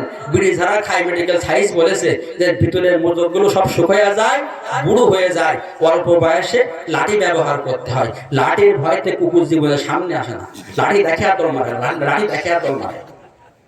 এই হচ্ছে উপকার আর ক্ষতি। বিশ্বনবী বলে গেছে বিড়ি যারা খাবে মদ যারা খাবে এদের মুখে মরণকালে ইমানের পরে মানসিক হবে না। এই জন্য এই বিড়ি খাওয়া যাবে না। কথা বলেন ঠিক কিনা? সম্মানিত বন্ধুগণ আমার, সুদ ঘুষ অন্যায় অবিচার মিথ্যা জুলুম 15 বছর ছিল, এখন আবার একটু ভালো হয়েছে। এই জন্য এক কবি খুব দুঃখের সাথে লিখেছে সুদ ঘুষ আর অবিচার অন্যায় আর বেবিচার নারী ধর্ষণ মানুষ খুনি কাঁদিছে বাংলার জমিন। বিদায় হতে চলেছে আজি আমার নবীর রক্তে মাখা দিন। কথা বলেন ঠিক কিনা? বাংলাদেশের মুসলমান করে আল্লাহর নাফরমান, বিপদে পড়ে ফেলাই চোখের পানি আর ডাক দিয়ে বলে আল্লাহ আমরা তোমায় খুব বেশি মানি। আর আল্লাহ ডাক দিয়ে বলে তোরা যে কত বড় এক নাম্বারে সিটার এটা আমি আল্লাহ ভালো করে জানি। কথা বলেন ঠিক কিনা? এই জাতীয় লোক আমাদের সমাজে আছে না নাই? এখন আপনারা বলেন তো জোরপূর্বক কারোর ওয়াজ করানো যাবে না, বলেন ওয়াজ চলবে না দোয়া হবে? ওয়াজ চলবে না দোয়া হবে? চলবে। আচ্ছা ওয়াজ চলবে, কারা কারা হাত তোলে? ওয়াজ চলবে না এখন দোয়া হবে, কারা হাত তোলে? কেউ নাই। যাক আমি মুসাফির হালাতে দোয়া দিয়ে দিলাম, এই মানুষগুলিকে আল্লাহ তুমি এই মুহূর্তে মাফ করে দাও। সম্মানিত বন্ধুগণ আমার, কুরআনুল কারীমে দেখবেন আপনারা এই নাটোরের কিছু কিছু মানুষ আছে ওই আমার ঈমান ঠিক আছে, আমি একজন মুমিন, নামাজ না পড়লেও ঈমান ঠিক আছে। আছে না? যে নামাজ না পড়লে কি ঈমান ঠিক থাকে? 30 পারা কোরআনে আমার আল্লাহ 89 জায়গায় চিঠি দিয়েছে, 89 জায়গায়। 1 নম্বর চিঠি আমাদের সামনে পাঠ করতেছে, আমরা শুনেন। ইয়া আইয়ুহাল্লাযীনা আমানু লা তাত্তাখিযু বিতানাতাম মিন দুনিকুম লা ইয়ালুনাকুম খাবালা। এ বলে আমি মুমিন, ও বলে আমি মুমিন, এ বলে আমি মুত্তাকি, ও বলে আমি মুত্তাকি। আল্লাহ পাক বলেন লা তাত্তাখিযু বিতানাতাম মিন দুনিকুম লা ইয়ালুনাকুম খাবালা। তুমি যে মুমিন দাবি করো, মুমিন দাবি করার আগে আজকে কাজা করো তোমার বন্ধু, মদ করো তোমার বন্ধু, বিড়ি করো তোমার বন্ধু, জেনা করো তোমার বন্ধু, যে ভোট চুরি করে নেতা হয় সে তোমার বন্ধু, বিড়িখোর, গাঁজাখোর, মদখোরের সাথে সম্পর্ক রেখে তুমি যে মুমিন দাবি করো, তুমি মুমিন নাই। বিড়িখোরের সাথে সম্পর্ক বাদ দাও, ঘুষখোরের সাথে সম্পর্ক বাদ দাও, জেনাখোরের সাথে সম্পর্ক বাদ দাও, মদখোরের সাথে সম্পর্ক বাদ দাও, তারপরে তুমি মুমিন। আর নাই তুমি মুমিন দাবি করতে পারবা না। বলতে এইরকম মুমিন আমাদের সমাজে আছে না নাই? এক নম্বর সিটি। দুই নম্বর সিটি আপনারা খেয়াল করেন, ইয়া আইয়ুহাল্লাযীনা আমানু লা তাকুলু আমওয়ালাকুম বাইনাকুম বিল বাতিলি ইল্লা আন তাকুনা তিজারাতিম মিনকুম। আমরা জবান খুলে বলুন আল্লাহু আকবার। আল্লাহ পাক রব্বুল আলামিন বলেন তোমাদের মুমিন দাবি করো, ইমানদার দাবি করো। মুমিন দাবি করার আগে তোমার যে ভিটে আছে ভিটে, এই ভিটেটা ভালো একটা আমিন নাও। নেবার পরে তোমার ভিটেটা সুন্দর করে মাপ দাও, দিয়ে দেখো লোকের জমি তোমার ভিতরে আছে কিনা। লোকের জমি থাকলে সাথে সাথে বাহির করে দাও, বাহির করে দেওয়ার পরে ফোঁটা মেরে দাও। লোকের জমি ফাঁকিতে খাওয়া যাবে না। ভিটেটা মাপার পরে তুমি দলিল নাও, তোমার বিলিতে চলে যাও। বিলে যাওয়ার পরে তুমি ভালো একটা আমিন নিয়ে মাপ দাও। লোকের জমি তোমার ভিতরে থাকলে তুমি বাহির করে দাও। বাহির করার পরে তুমি মুমিন। আর যদি বাহির না দিতে পারো, লোকের জমি ফাঁকিতে খেয়ে মুমিন দাবি করতে পারবা না। এরকম ফাঁকিতে খাওয়া লোক আমাদের সমাজে আছে না নাই? এই লোক আবার মাথায় টুপি দিয়ে মসজিদে এসে বলে কাতার সোজা করে, নাই নামাজ হবে না। মসজিদে এসে তুমি কাতার সোজা করো, ভিটের ঘেরা বেকাই ফেলো, জমির আইল বেকাই ফেলো, আপনি মুসলমান দাবি করো।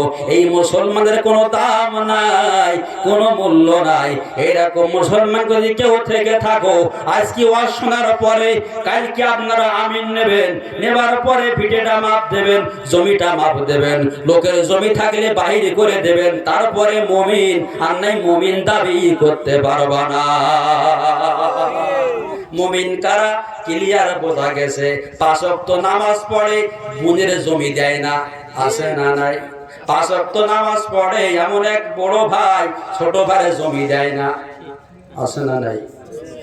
এই জাতীয় লোক এরা নামাজ পড়ে হাঁটুও কেলাই ফেলায়, কপালও কেলাই ফেলায়, কোনো কাজে আসবে না। একটা টাকা 1 বিঘে জমি ফাঁকি দেখাইয়া 100 বার কেন 1 কোটি বার সেজদা মারলিও আমি মফিজুর রহমান ফারুকী আপনাদের মাহফিলে বসে বলে গেলাম, একটা সেজদাও আরশে আযমে কবুল হবে না। এই জন্যই আপনারা ভালো থেকে আমিন নেবেন, তাহলে আপনাদের মুমিনের খাতায় নাম উঠে যাবে।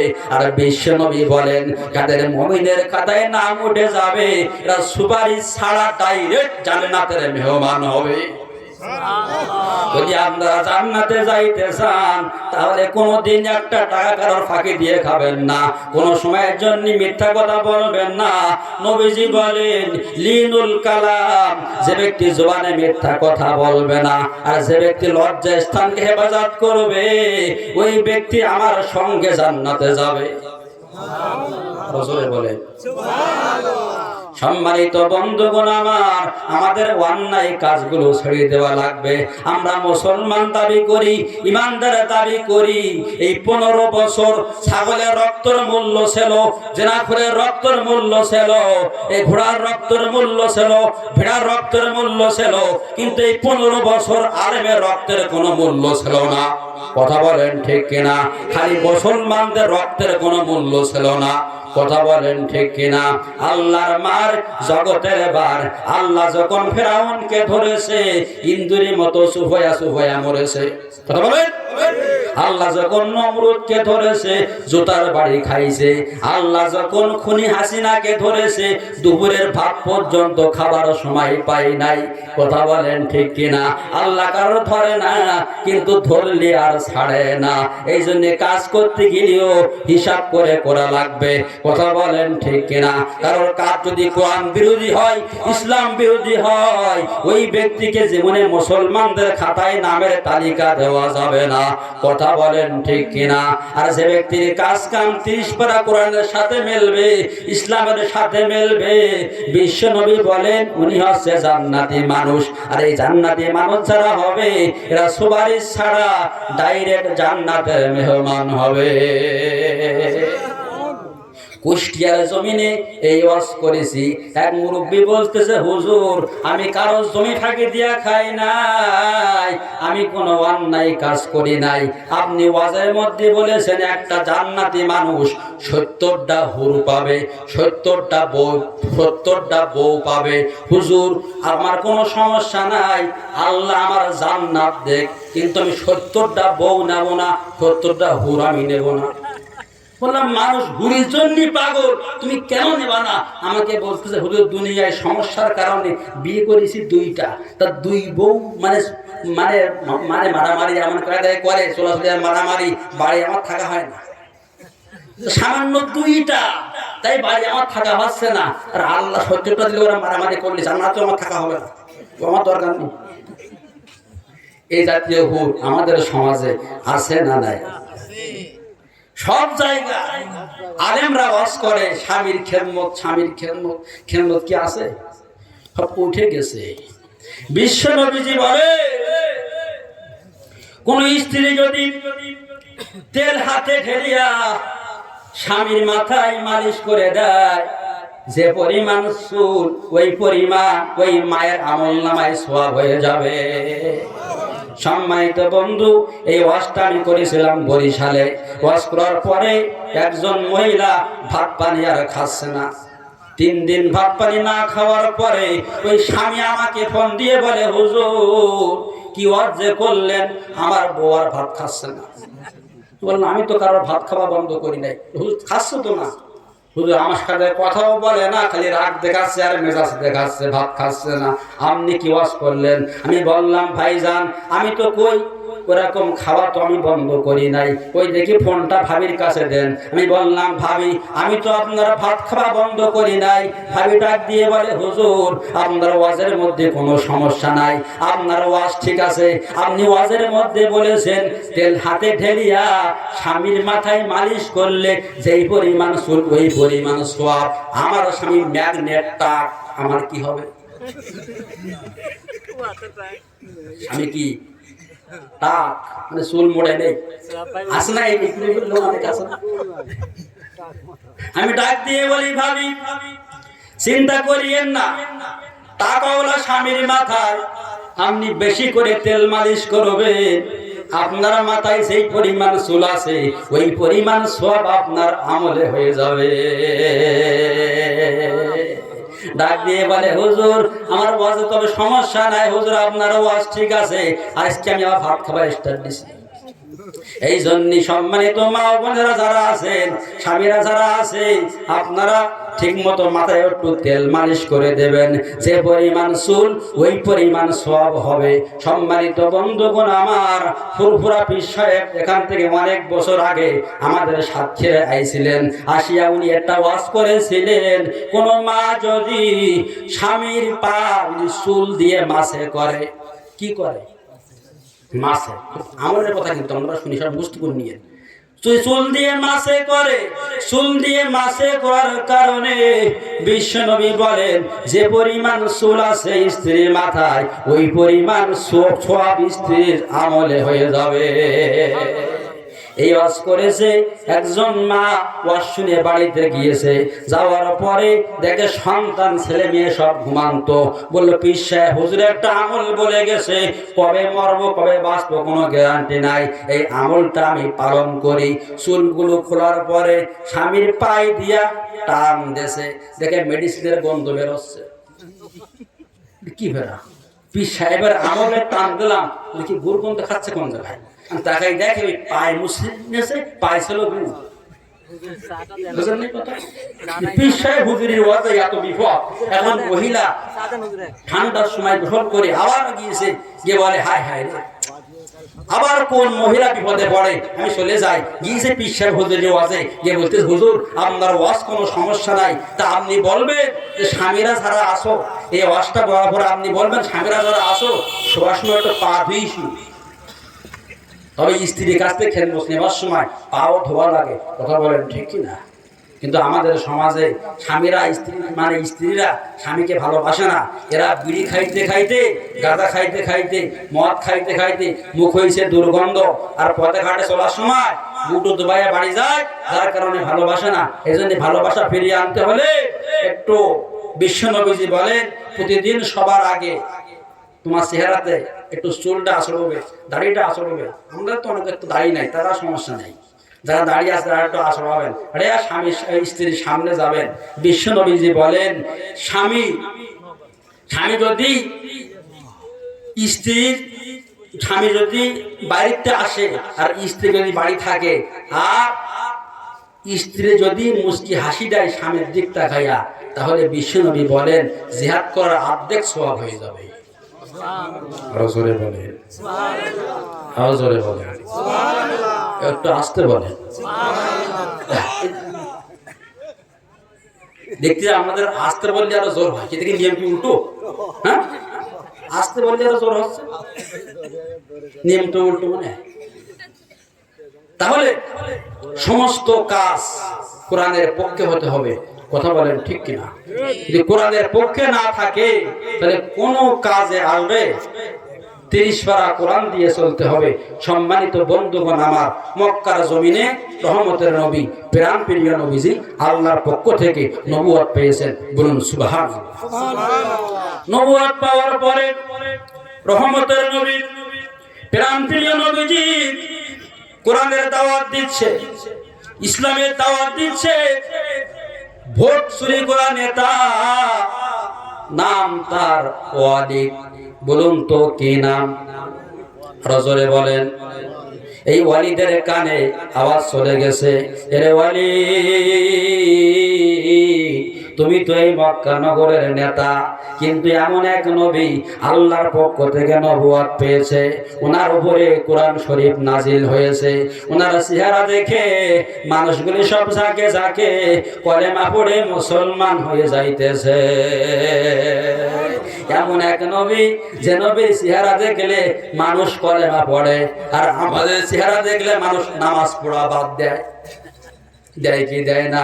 আমার বলে হুজুর নামাজ পড়বো কি? আপনার পিছনে প্রথম কাতারে নামাজ পড়ে আব্দুল করিম আইলঠিলাজ।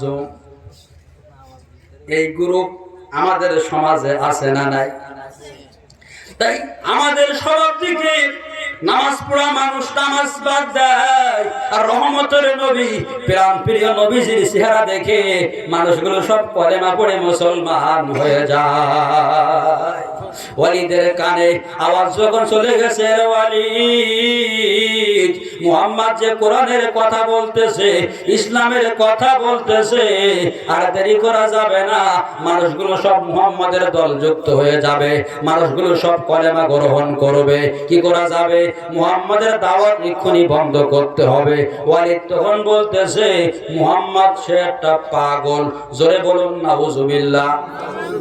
নাটকের মুসলমান, আপনারা বলেন তো মুহাম্মদ নবীজি পাগল না ভালো? আল্লাহ পাক কোরআনে সেটা উল্লেখ করেছেন, ওয়ামা সাহিবুকুম বিমাজনুন। আমার বন্ধু মুহাম্মদ নবী তো পাগল নয়। মুহাম্মদ নবীজির সঙ্গে যারা আছে, যারা থাকবে কিয়ামত পর্যন্ত, তারাও পাগল না। জোরে জোরে বলুন সুবহানাল্লাহ।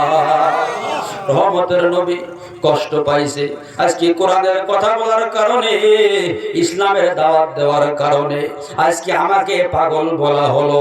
আজকে আল্লামা সাঈদী বাংলার জমিনটা অন্ধকার ছিল, আলোকিত করেছে আল্লামা সাঈদী। কথা বলেন ঠিক কিনা? আজকে আল্লামা সাঈদী 50 বছর কোরআনের তাফসীর করার কারণে তাকে আজকে ধর্ষণের মামলা দেওয়া হলো। কথা বলেন ঠিক কিনা? এদেশে আপনার স্বাধীনতা যুদ্ধের সময় 2 লক্ষ নারীর ইজ্জত নষ্ট হয়েছে, 1 লক্ষ সাঈদী আর 1 লক্ষ সমস্ত দেশের লোক মিলিয়ে। বুঝেন না? মানে সমস্ত লোক মিলে যা করেছে, আল্লামা সাঈদী একাই করেছে। এই রিপোর্ট যারা লিখেছে, যারা তৈরি করেছে, যারা বিচার করেছে, সব জারস অবৈধ সন্তান। কথা বলেন ঠিক না? কোন সভ্য বাপের জন্ম দেওয়া সন্তান আল্লামা সাঈদীর নামে এই রায় লিখতে পারে না। কথা বলেন ঠিক কিনা? ঠিক নবীর নামেও তাই। কোরআনের কথা বলার কারণে নবীকে পাগল বলা হলো, আল্লামা সাঈদীকে রাজাকার বলা হলো। কথা বলেন ঠিক কিনা? একটা জিনিস খেয়াল করতে হবে আমাদের। কোরআনের কথা বলার কারণে আল্লামা সাঈদীকে রাজাকার বলা হলো, মতিউর রহমান নিজামীকে রাজাকারের মামলা দিয়া ফাঁসির কাস্টে ঝুলানো হলো, আলী হাসান মুজাহিদকে রাজাকারের মামলা দিয়া ফাঁসি দেওয়া হলো। ঠিক 13 সালে ঘটনা ঘটেছে, আর 10 বছরের ব্যবধানে সেই রাজাকারের মামলা দিয়া খুনি হাসিনার পতন হয়েছে। কথা বলেন ঠিক কিনা? আল্লাহ বলে তাকায়া দেখ, যে শব্দগুলো দিয়া ভালো ভালো মানুষদেরকে মেরে ফেললি, সেই শব্দ দিয়ে আমি তোর পতন ঘটাইছি। বুঝলেন না কথা? রহমতের নবী, প্রাণ প্রিয় নবীজি কষ্ট পাইছে কোরআনের কথা বলার কারণে, ইসলামের কথা বলার কারণে। আমি পাগল নাম নিলাম। ওগো আল্লাহ, তোমার কোরআনকে দুনিয়ায় রাখার জন্য, কোরআনের দাওয়াত দেওয়ার জন্য মানুষ আমাকে পাগল বলে। আল্লাহ ডাক দিয়ে বলে, জিবরাইল, আমার বন্ধুকে পাগল বলেছে, আমি আল্লাহ সহ্য করতে পারি না। আর করিস না দেরি, জলদি করে চলে যা তাড়াতাড়ি।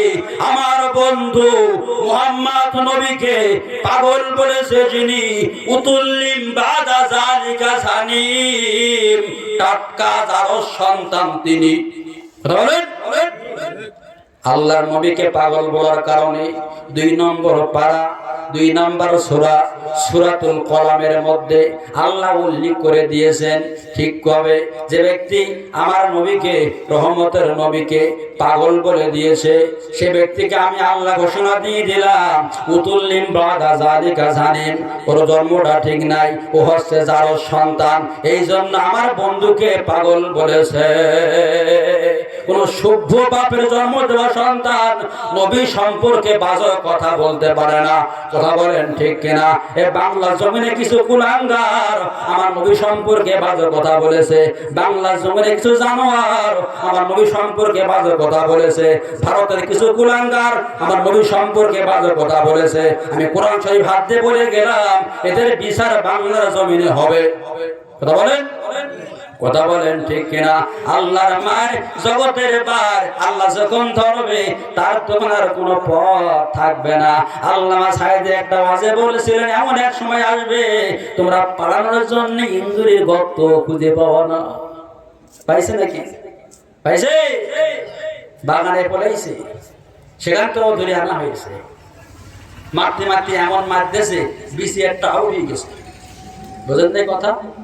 এখন আপনার সাংবাদিক গিয়ে বলতেছে, সাঈদীর রায়ের খবর কি?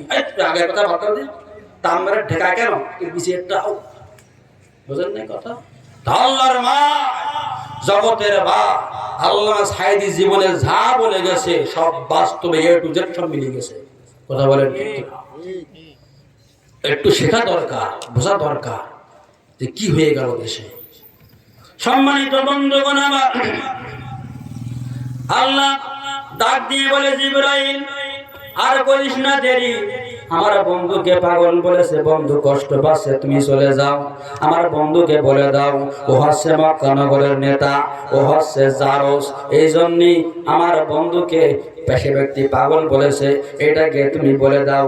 সাথে সাথে রহমতের নবী, প্রাণ প্রিয় নবীজি বসে আছে, এমন সময় জিবরাইল চলে আসছে, ডাক দিয়ে বলে, নবী গো, চিন্তা করার কারণ নাই, আপনাকে পাগল বলেছে যিনি, জারস সন্তান তিনি। কথা বলেন ঠিক কিনা? আল্লাহর নবীজি সবকিছু শুনে নেছে, জারজ কি ভাই হলো, কোন কায়দায় সে অবৈধ হলো, সবকিছু শোনার পরে আল্লাহর নবীজি বলে দিয়েছে, যে ব্যক্তি আমাকে পাগল বলেছে সে হচ্ছে জারজ সন্তান। কি আমাকে জারজ সন্তান বলে? আমাকে জারজ সন্তান বলে? সাথে সাথে মালকাসা মেরেছি। মালকাসা আমরা বোঝেন তো? বুঝেন? থাক বিকেল গেলাম না, ছোট মানুষ তো। হ্যাঁ, মালকাসা মারছে, হাতে তরবারি। নবীজি আমাকে জারজ সন্তান বলেছে। ওই নবীকে আমি হত্যা করব না যতক্ষণ, কারোর সাথে কথা বলবো না ততক্ষণ তিনি যাচ্ছে নবীকে হত্যা করবে। যাইতে যাইতে কিছু দূর যাওয়ার পরে ওয়ালিদের বন্ধুর সাথে দেখা হইয়া যায়। ডাক দিয়ে বলে, বন্ধু ওয়ালিদ যাচ্ছ কোথায়? ডাক দিয়ে বলে, বন্ধুরে আমি এই মক্কা নগরের নেতা, আর মুহাম্মদ নবীজি আমাকে জারজ সন্তান বলেছে। বন্ধু তুইও চল, মুহাম্মদকে হত্যা করে আসি। ওয়ালিদের বন্ধু ডাক দিয়ে বলে, বন্ধু ওয়ালিদ, যে ব্যক্তি তোকে জারজ সন্তান বলেছে এই মক্কা নগরে 40 বছর বাস করে, একটা মিথ্যা বাজে কথা বলেন নাই তিনি। 40 বছর বাস করে, একটা মিথ্যা বাজে কথা বলে না। ওয়ালিদ রে, মুহাম্মদ নবী যখন বলেছে তুই আমার বন্ধু, আমি তোর বন্ধু, তুই আগে প্রমাণ কর তুই জারজ কি ভালো। তুই যদি ভালো হইস আমি যাব কে মুহাম্মদকে হত্যা করব, কোনো বাধা নাই। তবে আমার মনে বলে যে লোক তোকে জারজ সন্তান বলেছে এই মক্কা নগরে 40 বছর বাস করে, জীবনে কোনোদিন মিথ্যা কথা বলে না। এমন মানুষ আমরা পাবেন কোথায়? জীবনে কোনো সময় মিথ্যা কথা বলে না।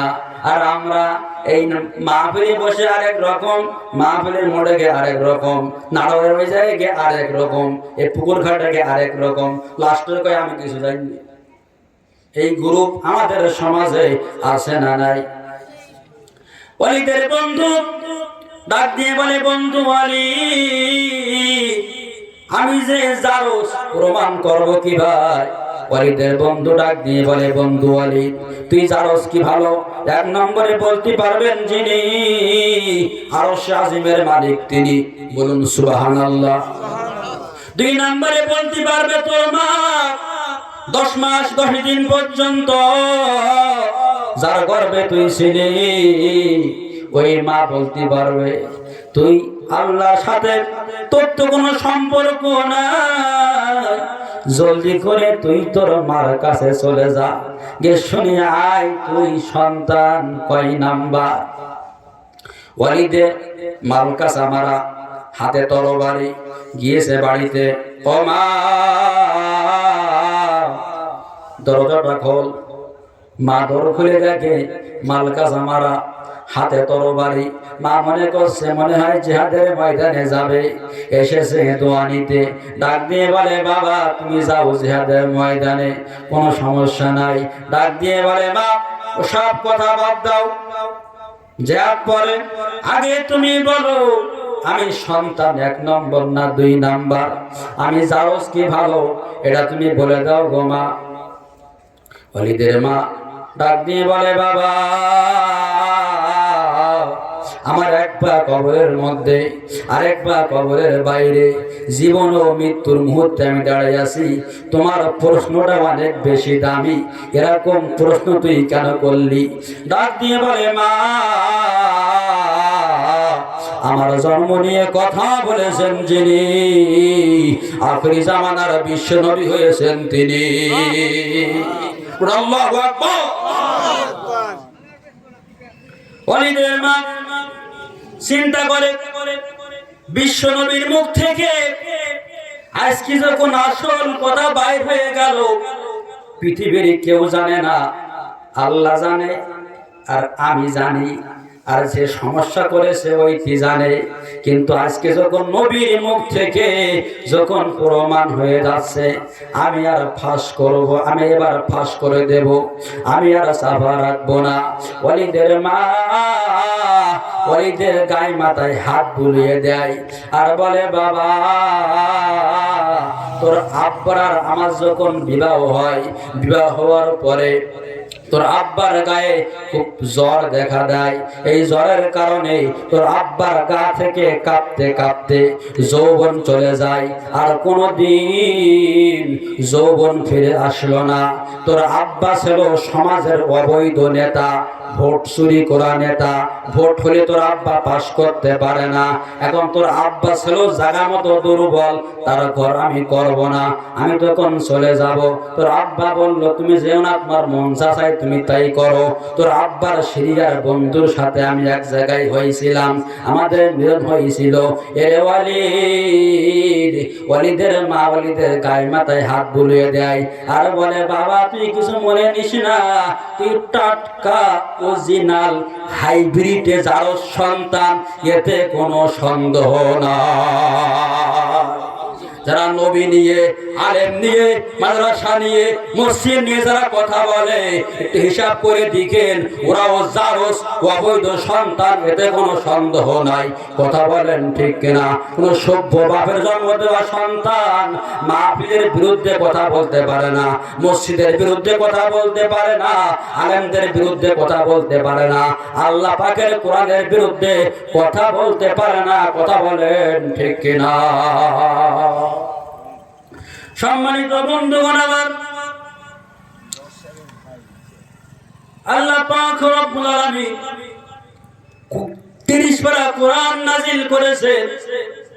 আবু জেহেল যখন ক্ষমতায় ছিল, আবু জেহেলের ছোট্টবেলার বন্ধু, নাম তার আকনাস। বলুন কি নাম? জোরে বলেন। আকনাস। ওয়াজ মুখস্থ করে বাড়ি যেতে হবে। কি যেতে হবে? মুখস্থ করতে হবে ওয়াজ। এক মুরব্বী ওয়াজ শুনে বাড়িতে গেছে, গিয়ে বলতেছে, ওঠ ওয়াজ শুনে আলাম, তুই খালি ঘুমাচ্ছিস। ডাক দিছে, হুজুর কি ওয়াজ করবি? তাই হাত দিয়ে চুলকাচ্ছে, বলতেছে, ওয়াজ তো মানে খেসুরির টেস্ট ভালো, খেসুরির টেস্ট মনে করলে হবে না, ওয়াজ মনে রাখতে হবে। কথা বলেন ঠিক কিনা?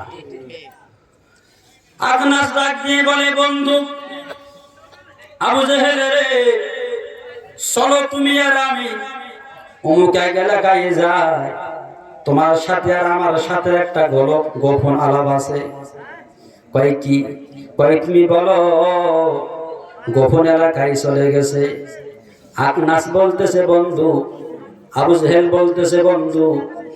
আকনাস বলতেছে, বন্ধু রে, তুমি বলো তো মুহাম্মদ ভালো না খারাপ? গোপন বইটাকে আবু জেহেল ডাক দিয়ে বলে, বন্ধু কারোর সাথে বলার দরকার নাই, মুহাম্মাদের মতো ভালো মানুষ পৃথিবীর জমিনে আর কেউ না। এখানে একটা বোঝার আছে, আবু জেহেল গোপন বইটাকে আল্লাহর নবীকে ভালো বলেছিলে। সম্মানিত বন্ধুগণ, আকনাস ডাক দিয়ে বলে, বন্ধু আবু জেহেল রে, সে যখন ভালো, তবে আর দেরি করার দরকার নাই। চলো তুমি আর আমি তার হাতে হাত দিয়ে কলেমা পড়ে আমরা জান্নাতি মানুষ হয়ে যাই। আবু জেহেল ডাক দিয়ে বলে, বন্ধু আমারও মনে চায় মুহাম্মদ নবীজির কলেমা পড়তে, ইসলাম ধর্ম গ্রহণ করতে, কিন্তু আমি 3 কারণে মুহাম্মদ নবীর কলেমা গ্রহণ করতে পারি না। বলুন তো আবু জেহেল কয় কারণে কলেমা পড়েনি? 3 কারণে। বলতেছে আকনাস, বন্ধু আমারও মনে চাই মুহাম্মাদের কলেমা পড়তে, আমারও মনে চাই ইসলাম ধর্ম গ্রহণ করতে, কিন্তু আমি 3 কারণে মুহাম্মাদের কলেমা গ্রহণ করতে পারি না। বলুন তো কয় কারণ? 3 কারণ। সেই মুহূর্তে আকনাস ডাক দিয়ে বলে, আবু জেহেল বন্ধু তিন কারণ সে আবার কি? তখন আবু জেহেল ডাক দিয়ে বলে, বন্ধু, মুহাম্মাদের উপরে 30 পারা কোরআন নাজিল হয়েছে, ওই কোরআনের ব্যাখ্যা তুই কি জানিস? তুই আর আমি যেই কলেমা পড়বো,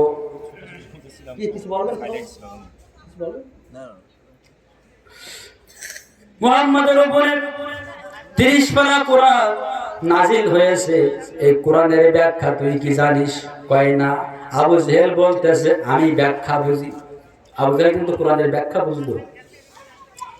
তুই আর আমি মুহাম্মাদের হাতে হাত দিয়ে যেই কলেমা পড়বো, সমাজের মধ্যে আমি হলাম এমপি, তুই আমার পিএস, সমাজের মধ্যে যা মাল আসে তুই আর আমি অর্ধেক নেমে খাই, আর অর্ধেক আমাদের দলের লোক বেছে বেছে আমরা দেই।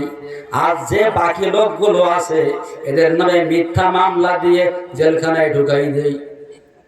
খেয়াল করেন, ওয়াজ মিলাই নিয়ে জেলখানায় ঢুকাই দেই। এই কাজ তুই আর আমি করি। হ্যাঁ বন্ধু, আমরা করি। তুই আর আমি আজকে কলেমা পড়বো, মুহাম্মাদের কোরআনের বিধান। তুই আর আমি তেল চুরি করি, গম চুরি করি, আটা চুরি করি, পায়খানার সিলাপ চুরি করি, এইগুলো আমরা করে বেড়াই। তুই আর আমি আজকে কলেমা পড়বো, কালকে আমরা চুরি করব। কোরআনের বিধান তুই কি জানিস? ওয়াসারিকু ওয়াসারিকাতু ফাকতু আইদিয়াহুমা জাযাআম বিমা কাসাবা নাকালাম মিনাল্লাহ। আরো জোরে বলেন। আবু জেহেল ডাক দিয়ে বলে, বন্ধু এখন আছে রে, ওয়াসারিকু ওয়াসারিকাতু, চোর এবং সুন্নি অর্থাৎ পুরুষ এবং মহিলা চুরি করে, ওর হাত কেটে দাও। কারণ সমাজের মধ্যে তুইও চোর, আমিও চোর, তোরও হাত থাকবে না, আমারও হাত থাকবে না। তুই আর আমি যে কলমা পড়বো, কালকে চুরি করবো, তোরও হাত থাকবে না, আমারও হাত থাকবে না। তো এই যে কলমা পড়লে হাত থাকে না, এই কলমা পড়ি লাভ কি? ঠিক এই তিন কারণে, এই কারণে বাংলার জমিনের কুলাঙ্গারেরা আল্লাহ পাকের কোরআনের বিরুদ্ধে কথা বলেন, ঠিক না? এরকম চোর সমাজে আছে না নাই? একটা চোরকে ধরে শাস্তি দিতে দেওয়া হতো, হাত যদি কাটা হতো, পৃথিবী তুমি একটা চোর থাকতো না, দুর্নীতিও থাকতো না। এক ভ্যানাওয়ালা আমার বলতেছে, হুজুর চিন্তার কোনো কারণ নাই। আমি কেন? আমি মাসে নামাজ পড়ি একবার। কয়বার? মাসে একবার নামাজ পড়ে। আমি বললাম, কেন ভাই, কেন পড়ে? হুজুর এই জুতো আমার জীবনে কেনা লাগে না। আমি বলি, কেন? আমি তো ভ্যান চালাই, এই জুতো আমার ছেড়ে বেশি। 1 মাস পরে আমি মসজিদে যাই, লোক পড়ে 4 রাকাত, আমি পড়ি 3 রাকাত, ভালো দেখে এক জোড়া নিয়ে আসি। এরকম চোর সমাজ আছে না নাই? একটা চোরকে শাস্তি দিলে পৃথিবীর জুড়ে চোর কি আর থাকতো? চোর? জুতারও গ্যারান্টি নেই, জুতার গ্যারান্টি থাকে না। কিরকম ইমানদার মাহফিলে ওয়াজ করার পরে সাইটে 100 টাকা নোট ফেল দিয়ে চুরি করে দিকেন কেটা চুরি যাচ্ছে। দেখবেন কিছু কিছু মুরব্বী আছে, তাকাবে, তুই মানে আপনার পকেটে পড়বে। এরকম ইমানদারের কোনো মূল্য না। পথে লক্ষ টাকা জিনিস থাকবে, হাত দেওয়া যাবে না। 2টা লোক মানুষকে ক্ষতি করে, একটা হলো টাকার লোক, কেউ নারীর লোক। দেখবেন কিছু কিছু যুবক ভাই আছে, একটা ভালো মেয়ে দেখলি কার মা, কার বোন, কার বউ তা দেখে না, নাম্বার নিয়ে মিস কল দিয়ে একবার বন্ধ করতে ছাড়ে। আসে না নাই? যুবক ভালো হতে হবে, চরিত্রবান হতে হবে। কথা বলেন, ঠিক কিনা? সম্মানিত বন্ধুগণ, আমাদের সমাজে শিরক বিদআত ভণ্ডামি দিয়ে ভরে গেছে। আমাদের সমাজে ভণ্ডামি আছে না নাই? চুরি ডাকাতি আছে না নাই? জেনা ব্যভিচার ধর্ষণ আছে না নাই? ঢাকা নবাবগঞ্জে গিয়েছিলাম মাহফিলে, গিয়ে দেখি ওখানে এক পীর সাহেব আছে। আমি গিয়েছিলাম পীর সাহেবকে দেখতে, গিয়ে দেখি পীর সাহেবের নাম হলো হজ বাবা। কি বাবা? হজ। ঢাকায় পেলাম হজ বাবা। আমি বললাম, হজ বাবা করে কি? হুজুর এ খুব সমস্যা, আমাদের হজ বাবা মাটি দিয়ে কাবা বানাইছে। আপনি তো বক্তা মানুষ, বাইরে ঘাটে হজ করেন, আপনার নামের আগে আলহাজ কই, আলহাজ কই, আপনি কাজ করেন, এইখানে 7টি পাক মারেন, আপনি আলহাজ হয়ে যাবেন। রাসূলে বলেন নাউজুবিল্লাহ। বলতে মক্কা মদিনায় কষ্ট করে আপনি যাবেন কেন? এইখানে 7টি পাক মারলে আপনি আলহাজ। বলুন নাউজুবিল্লাহ। এই সমস্ত ভণ্ড পীরের রাস্তা না বাড়ি ভেঙতে হবে, কথা বলেন ঠিক না? না ভণ্ড পীরের জায়গা বাংলা জমিনে হবে না, ঠিক না বলে? এই ভণ্ড পীর আমাদের জমিনে ভরে গেছে। এই ভণ্ড পীরদের নামে আমি একটা গান তৈরি করেছি, আপনারা শুনবেন? বলবো আমি। খাজার নামে মাজারে করে, খাজার নামে মাজারে করে দেখায় ওরা খাজার শান, দিনে করে ভণ্ডামি আর রাত্রি মারে গাজাইটা। আসে না নাই? দাড়ি টুপি নাই দে ওদের, আসে শুধু চুল, সুন্নাতের খবর নাই, আসে কেরসুল। ভণ্ড মাজারে যাবে যারা তারা হবে ঈমান হারা, ভণ্ড মাজারে যাবে যারা তারা হবে সর্বহারা। দেখলে যায় না আসে না মানুষ নাকি হনুমান, দিনে করে ভণ্ডামি আর রাত্রি মারে গাজাই টান। কথা বলেন ঠিক কিনা?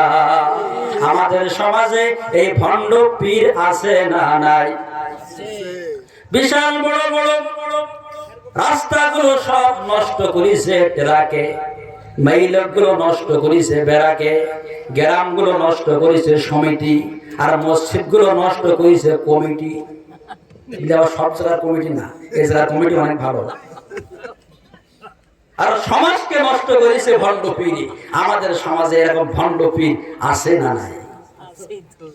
সম্মানিত বন্ধুগণ আমার, গোপালগঞ্জে গিয়েছিলাম মাহফিলে। আমার তো ওরা বাড়ি আসতে দেবে না, আমার যে ওয়াজ প্রায় আটকাই দিল। বলতে হুজুর এই ওয়াজ করে আপনারা বাড়ি যাওয়া যাবে না। আমি গিয়েছিলাম, ওখানে এক পীর সাহেব আছে, পীরের নাম হলো বিড়ি বাবা। কি বাবা? বিড়ি বাবা। এর নাম বিড়ি বাবা কেন? হুজুর এমন বিড়ি খাওয়া খাইছে, এর নাম হয়েছে বিড়ি বাবা। এর কাজ কি? হুজুর এর কাজ হলো যাদের বাচ্চা হয় না। কি হয় না? যাদের বাচ্চা হয় না, আমাদের বাবা একটা বিড়ি মানে কুড়ি দেবে, সেই বিড়ি ওই নারী খাবে আর বাচ্চা হয়ে যাবে। বলুন নাউজুবিল্লাহ। বলুন তো বাচ্চা দেবার মালিক কে? সন্তান দেবার মালিক কে? না দেওয়ার মালিক কে? চুরি করার মালিক কে? শ্রোতার লাইনে আছে, এর 1 নম্বর শ্রোতা হতে হবে। কেন আগে শুনেছে চুরি করার মালিক কে, বলেছে আল্লাহ, এবার আর বলে নাই। এবার শ্রোতা ঠিক হয়ে গেছে। পরীক্ষা হবে, দেখবেন ছেলে খুব পারে, পরীক্ষায় গিয়ে ফেল করলো, পারার কোনো মূল্য নাই। তা আপনারা এবার পাস করেছেন, আর আমিও চাই আপনাদেরও যে পরীক্ষা হবে কিয়ামতের দিন, এই পরীক্ষাও আমাদের পাস করতে হবে। সম্মানিত বন্ধুগণ আমার, সম্মানিত বন্ধুগণ, আমাদের পাস করতে হয় প্রত্যেকটা কাজে কাজে। আল্লাহ পাক হিসাব নেবে কিয়ামতের ময়দানে। সর্বপ্রথম নামাজের হিসাব নেবে। এখন নামাজ পড়ে কেউ 2 ওয়াক্ত, কেউ পড়ে 1 ওয়াক্ত, কেউ বছরে একবার, কেউ ঈদে একবার, এই ছাড়া পড়ে না। এক মুসল্লি আমার এসে ঈদের দিন কোলাকুলি করতেছে, টুপির দিক তাকাই দেখি যে 3 খাওয়া ছেঁড়া। আমি বললাম মুরব্বী টুপির এই অবস্থা কে? হুজুর কিছু মনে নিয়েন না, গত ঈদে ঈদ পড়ে চালাই মাথায় বুঝে ধুইলাম, কিন্তু 3 খাওয়া খাই ফেলেছি। এই হলো আমাদের অবস্থা। কিন্তু এই 3 খাওয়া টুপি ফেলাচ্ছে। আমরা কে মুসলমান? আমরা এই হচ্ছে আপনার সলিড ওয়াজ, এই হচ্ছে আসল ওয়াজ। আমার এই হক কথাগুলো বলি, খারাপ লাগে, তিতা লাগে, কিন্তু আল হক কুমুর রো, হক কথা বলবো, জীবন যা কার থাক, আমার বাপ রাগ করলেও আমার কোনো কষ্ট নাই। তোরা বলেন ঠিক না? সম্মানিত বন্ধুগণ আমার, জিকির করি সুবহানাল্লাহ আলহামদুলিল্লাহ।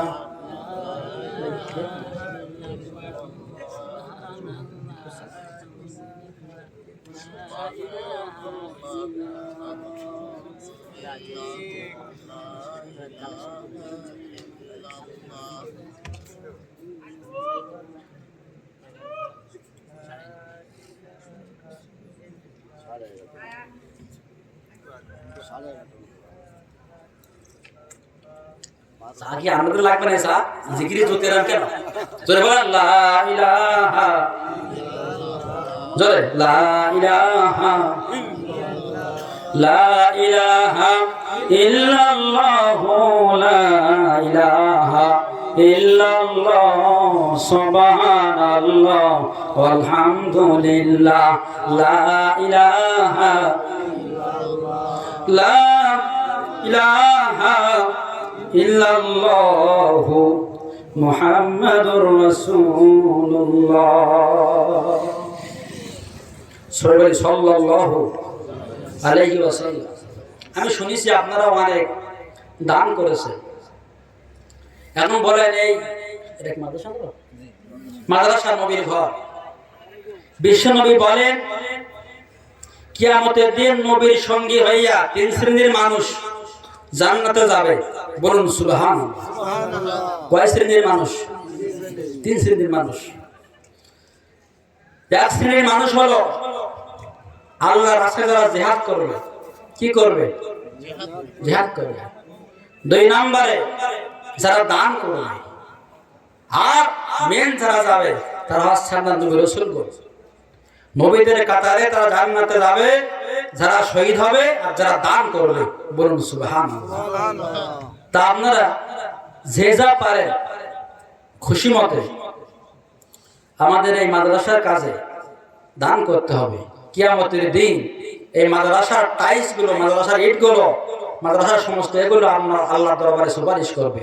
এই সুপারিশে আপনি জান্নাতের মেহমান হয়ে যাবেন। এবং মা বোনেরাও আছেন, কত টাকা পয়সা রাস্তাঘাটে হারিয়ে যায়, পড়ে যায়, কত দিকে চলে যায়। টাকা পয়সা কিছু না, হাতের ময়দা। একটা রোগ হইলেও 5,000 টাকা খরচ হয়ে যায়, একটা পড়া হইলেও 3,000 টাকা খরচ হয়ে যায়।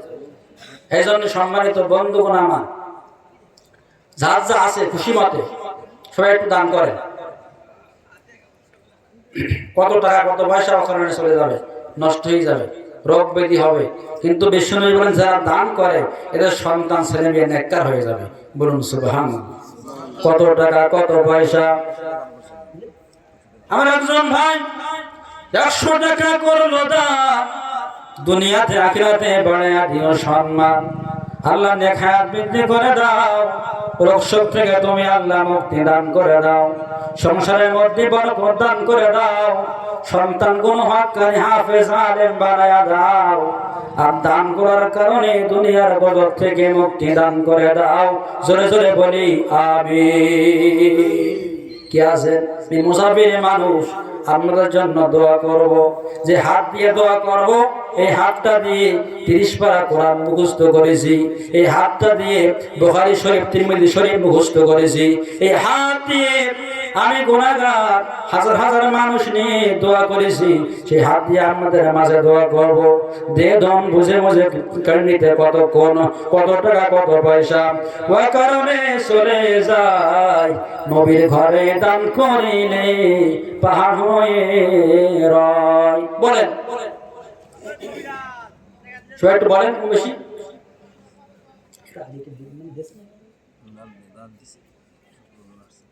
পরে যারা আসছেন তারা বলেন টাকা পয়সা কিছু না। আল্লাহ পাক কোরআনে বলেছেন ওয়ানফিকু মিম্মা রাযাকনাকুম মিন ক্বাবলি আইয়াতিয়া আহাদাকুমুল মাউত। তোমরা আয় করো, আল্লাহর রাস্তায় ব্যয় করো। কখন? মৃত্যু আসার আগে। মরে গেলে কি আর দান করা যাবে? আপনি যখন দান করবেন না, আপনি মারা যাবার পরে আপনার ছেলে মেয়েও কেউ দান করবে না। যদি বিশ্বাস না হয় মরি আপনারা টেস্ট করে দেখেন। এই জন্য আপনারা সবাই একটু হাত দেন। যার আছে 100 200 500 50 10 কেউ ফিরে যাবেন না। ইউসুফ নবীকে মিশরের বাজারে বিক্রি হচ্ছে, কেন হচ্ছে? সেখানে বিক্রি হচ্ছে। এখন টাকা আরেক পাল্লায়, ইউসুফ নবী আরেক পাল্লায়, তবুও কিনতে পারে নাই। একজন বুড়িমা সুতার গুটি নিয়ে দৌড় দিচ্ছে কেনার জন্য। এজন্য লোক ডাক দিয়ে বলে, বুড়িমা তুমি যাচ্ছ কোথায়? টাকা আরেক পাল্লায়, ইউসুফ নবী আরেক পাল্লায়, তাই কিনতে পারে নাই। আর তুমি যাচ্ছ? না, আমি জানি ইউসুফ নবীকে আমি কিনতে পারবো না, কিন্তু আল্লাহ যখন বিচার করবে ইউসুফের কেনার সময় যে খাতা ছিল ওই খাতায় আমার নামটা উঠে যাবে। বলুন সুবহানাল্লাহ। তাই মুসাফির মানুষ আপনারা দান করেন, কিন্তু তো নামটা খাড়ায় থাক। 10 টাকা 20 টাকা 500 টাকা যা পারেন। কি নাম ভাইজান? আমার সিদ্দিক ভাই 100 টাকা করলো দান, দুনিয়াতে আখিরাতে তুমি বাড়ায়া দিও সম্মান, নেক হায়াত বৃদ্ধি করে দাও, উত্তম হায়াত দান করে দাও, রোগ শোক থেকে তুমি আল্লাহ মুক্তি দান করে দাও, সংসারের মধ্যে বরকত দান করে দাও, সন্তান ছেলে মেয়েগুলি নেককার বানায়া দাও, ইসলামের উপরে অটল থাকার তৌফিক দান করে দাও। জোরে জোরে বলি আল্লাহুম্মা আমিন।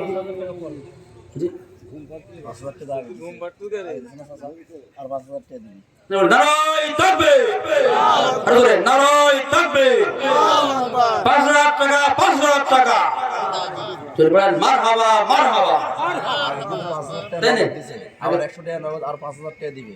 দেখেন ১০,১০০ টাকা। ১০,১০০ টাকা। চাচাকে আল্লাহ নেক হায়াত দান করুক, সন্তান ছেলে মেয়ে নেককার বানিয়ে দেখবে বলে আল্লাহুম্মা আমিন। এর আমরা বলেন যে বলেন খুশি মতে, কারো তো জোর করা হচ্ছে না। অনেক হুজুর আছে টাকা মানে পকেট থেকে বের করে নেয়, আমি তো তা নিচ্ছি না। এই জন্য আপনারা খুশি মতে বলেন আমি মুসাফির মানুষ, আমাদের দোয়া করে যাবো। নবীজি বলেছেন মুসাফিরের দোয়া আল্লাহ ফেরত দেয় না। কি নাম? রবিউল, রবিন, রবিন ভাই ১০০ টাকা করে দান। দুনিয়াতে আখিরাতে তুমি বাড়াইয়া দিও সম্মান, রোগ শোক থেকে মুক্তি দান করে দাও, অভাব দূর করে দাও, ঋণ দূর করে দাও, সন্তান ছেলে মেয়েগুলি ইসলামের উপরে অটল থাকার তৌফিক দান করে দাও। জোরে জোরে বলি আল্লাহুম্মা আমিন। টাকা ভালো, পয়সা ভালো, আরো ভালো সোনা, মারা গেলে যেতে হবে বাঁশবাগানের কোনা। জিন্দেগির ওই আমার একজন ভাই ১০০ টাকা করলো দান, নাম বললো না। তুমি আল্লাহ তো জানো, ইন্নাহু আলিমুম বিজাতিস সুদূর। আল্লাহ তুমি দান কবুল করে নাও, নেককার বান্দা হিসেবে কবুল করে নাও। আমার মা বোনেরা যারা আছেন তারা টাকা তুলে ব্যস্ত পাঠাইয়া দেন, কত টাকা কত পয়সা ও কারণে চলে যায়। নবীর ঘরে দান করিলে পার হয়ে রয়ে যায়। দানকারীর ওই পিতা মাতা আল্লাহ সুখে রেখো আল্লাহ কবরে, নূরের টুপি পরায়া মাওলা ওঠায় রোজ হাসরে। আমাদের জন্য তাবারুকের ব্যবস্থা আছে, বুঝেন নাই? আমি এত সময় জানি, আমি মনে হয় প্রধান বক্তা, কিন্তু প্রধান বক্তা একটা আছে, ওর নাম হলো তাবারুক সাহেব, বুঝেন নাই? এই জন্য আমাদের জন্য তাবারুকের ব্যবস্থা হয়েছে। আমরা খুশি মতে আপনারা দান করবেন। কত টাকা কত জায়গায় সব হারিয়ে যায়, পড়ে যায়। এখন জিন্দিগি থাকেন ব্যস্ত বলেন। আর এখন এত সময় ওয়াজ হলো, নামাজ পড়ার দরকার আছে না নাই? বুঝেন নাই? কি নাম ভাই? হাকিমউদ্দিন ভাই ১০০ টাকা করলো দান, দুনিয়াতে আখিরাতে বাড়াইয়া দিও সম্মান। আব্দুর রাজ্জাক ভাই ১০০ টাকা করলো দান, দুনিয়াতে আখিরাতে বাড়াইয়া দিও সম্মান, নেক হায়াত বৃদ্ধি করে দাও, উত্তম হায়াত দান করে দাও, রোগ শোক থেকে মুক্তি দান করে দাও, সন্তান ছেলে মেয়েগুলি নেককার বানাইয়া দাও। হে আল্লাহ, যে নিয়াত করে দান করেছে এই নিয়াত তুমি আল্লাহ পুরো হওয়ার তৌফিক দান করে দাও। আজকের এই মাহফিল তুমি আল্লাহ কবুল ও মঞ্জুর করে নাও। জোরে জোরে বলি আল্লাহুম্মা আমিন। এখন বলেন যে দান করবেন, এখন দোয়া শেষ পর্যায়ে। হ্যাঁ বলেন, নামাজ পড়ার দরকার আছে না নাই? আছে। আবার বলেন না, আমরা ১২টা পর্যন্ত শুনেছি, যখন মুয়াজ্জিন সাহেব বলবে হায় আলা সালা, আমরা বলবো ইমাম সাহেব মুয়াজ্জিন বলে আজকে ফজরটা সালা, আজকে আমরা ঘুমিয়ে নেই, এরকম যেন না হয় খবরদার। এই জন্য আপনারা ঠিক মতো নামাজ পড়বেন। বিষ্ণু বলেন বাইনার রজুলি ওয়া বাইনাল কুফরি তারকিস সালাহ। একটা মুসলমানদের মধ্যে আর একটা কাফেরের মধ্যে পার্থক্য হলো নামাজ। এখন বলুন তো, আমাদের নামাজ পড়া দরকার আছে না নাই? আল্লাহ পাক রব্বুল আলামিন নামাজ কি ফরজ হুকুম করে দিয়েছে। যে ব্যক্তি নামাজ পড়বে দুনিয়ার জমিনে আমার আল্লাহ তাকে রিজিকের অভাব দিবে না। সম্মানিত বন্ধুগণ, আমার যিনি মাদ্রাসা পরিচালনা করেন, উনি ওনাদের যত আত্মীয়স্বজন আছে বা ভাই বোন সব জন্ম হয়েছে, সব আশপাশে এরকম কবর খতম কোরআন করছে, একটু দোয়া করে। পাশে পারিবারিক কবরস্থান কবর আছে, আছে, এখানে সবাই আছে। এই যে মোহাম্মদ যে বেলাল উনি মারা গেছে, ওনার শ্বশুরও মারা গেছে, আর পাঠান বংশের অনেকে কবরে আছে, একটা কোরআন খতম আছে, সবার জন্য একটু দোয়া করুন, একটু অভিযোগ তারপরে দিয়ে দেবো। সম্মানিত বন্ধুগণ, আমার আলোচনা বহু শোনা যাবে, কিন্তু মেন কি আমল। আমি 1 নাম্বারটা বলছিলাম, 2 আর 3 বাকি আছে, ওটা বলতে অনেক সময় লেগে যাবে, আর দরকার নেই। এখন মেন হলো আমল। আপনারাও সামান্য আমল করলে অতি আপনারা কি হয়ে যাবেন? মুক্তি হয়ে যাবেন। আমি এত জায়গায় ওয়াজ করি, এই ওয়াজ আর আমল জীবনে এক জায়গায় হচ্ছে না। এই প্রায় সময় মাহফিলে বলি, এক মুরব্বী গিয়েছে আপনার ওই একজনের বাড়িতে, 3 দিন পর্যন্ত কিছু খায় না, না খাওয়া শরীর। বলতে, মা কিছু খায় না, আমার কিছু দাও। এখন কি করবে? বাড়ি মাত্র 2 জন মানুষ, অল্প কিছু ভাত রান্না করছিল আর ডাউল রান্না করছিল। এখন 1 গামলা ভাত দিয়ে গেছে, সে গিয়েছে আবার ডাউল আনতে। এখন ডাউল এনে দেখে ভাত খাওয়া হয়ে গেছে। এখন ডাউল দিয়ে গেছে আবার ভাত আনতে, এবার দেখে এসে দেখে ডাউল খাওয়া হয়ে গেছে। এরম ভাই হাড়ির ভাতও ভরে গেছে, চুলার ডাইলও মানে হাড়ির ডাইলও সব হয়ে গেছে। এবার বাড়ি আওলা খুব চিন্তা করতেছে যে হায় হায় রে, কি বিপদে পড়লাম। তাই স্ত্রী বলে, শোনো, নিজে না খাইয়ে লোকদেরকে খাওয়ানো আমার নবীর সুন্নাত, বলুন সুবহানাল্লাহ। সেই কাজটা আমরা করেছি, আমরা না খেয়ে থাকবো। স্বামী বলতেছে, ওনে আমার চিন্তা হচ্ছে না, আমার চিন্তা হচ্ছে এক জায়গায়, যে ডাইল আর ভাত আমি এক জায়গায় করতে পারলাম না। আজকে আমরা এত ওয়াজ করেছি, এই ওয়াজ আর আমল জীবনে এক জায়গায় করতে পারলাম না, আর আলেমরা এক হলো না। আল্লাহ পাক আমাদেরকে এই ওয়াজ আর আমল এক জায়গায় করার তৌফিক দান করুক। সমস্ত আলেমগুলোকে আল্লাহ এক বানিয়ে দেখ, বলুন আল্লাহুম্মা।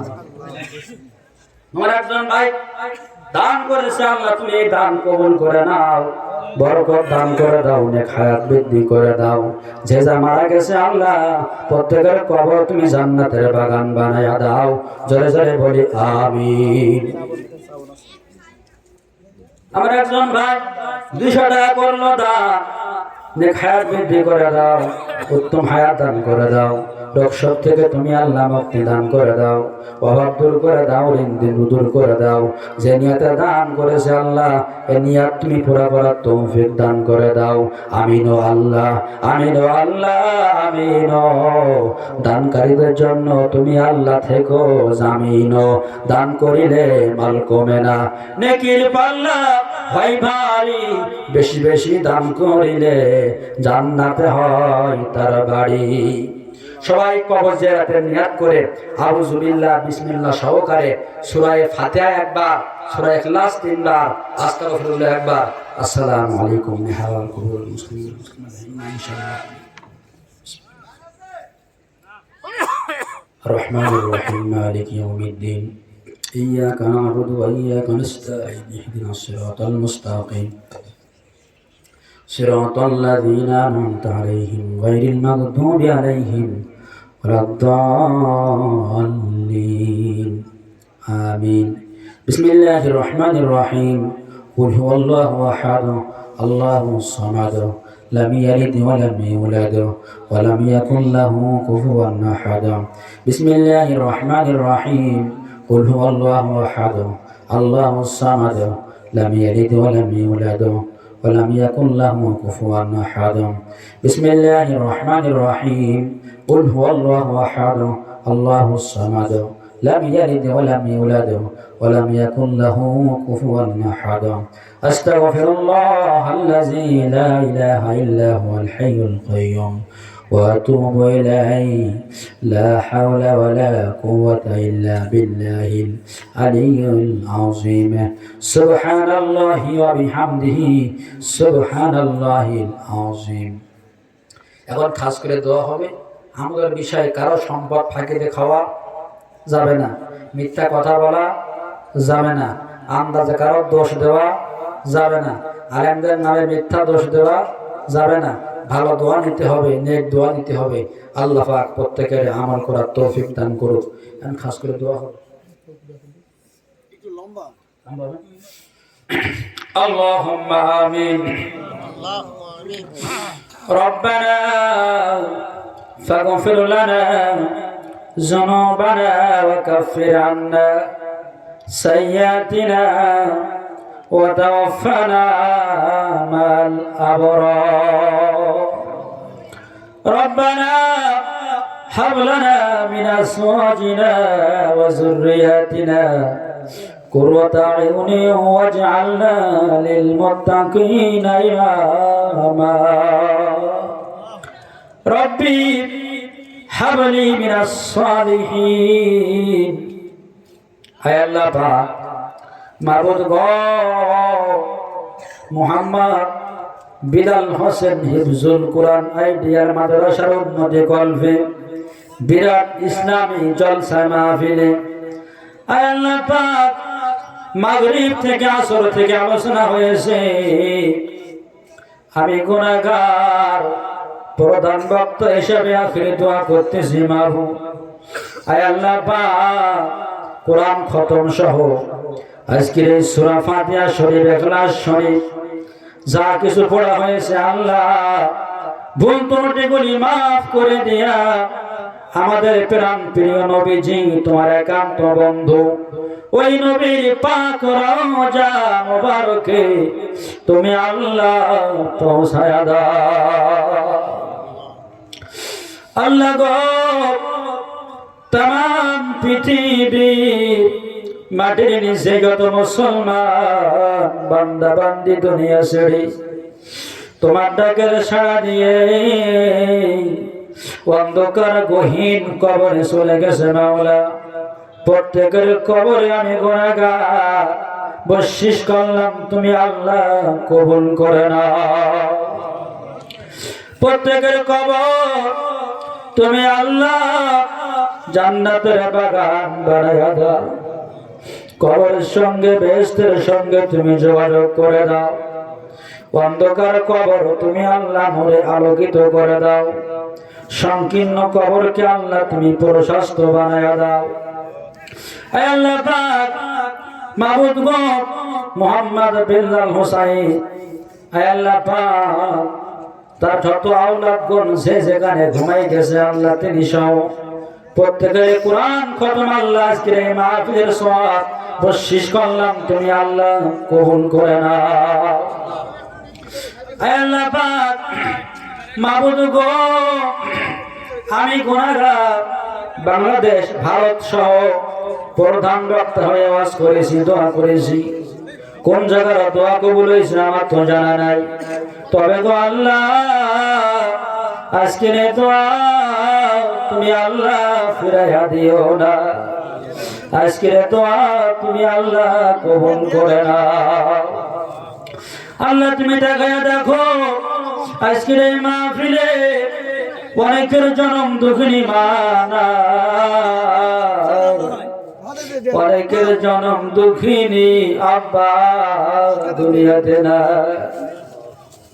কে জীবনে বাড়ি যাবে জনম দুঃখিনী মায়ের মুখটা কোনদিন দেখতে পাইবে না কে জীবনে বাড়ি যাবে জনম দুঃখিনী আব্বার মুখটা কোনদিন দেখতে পাইবে না অনেক সন্তান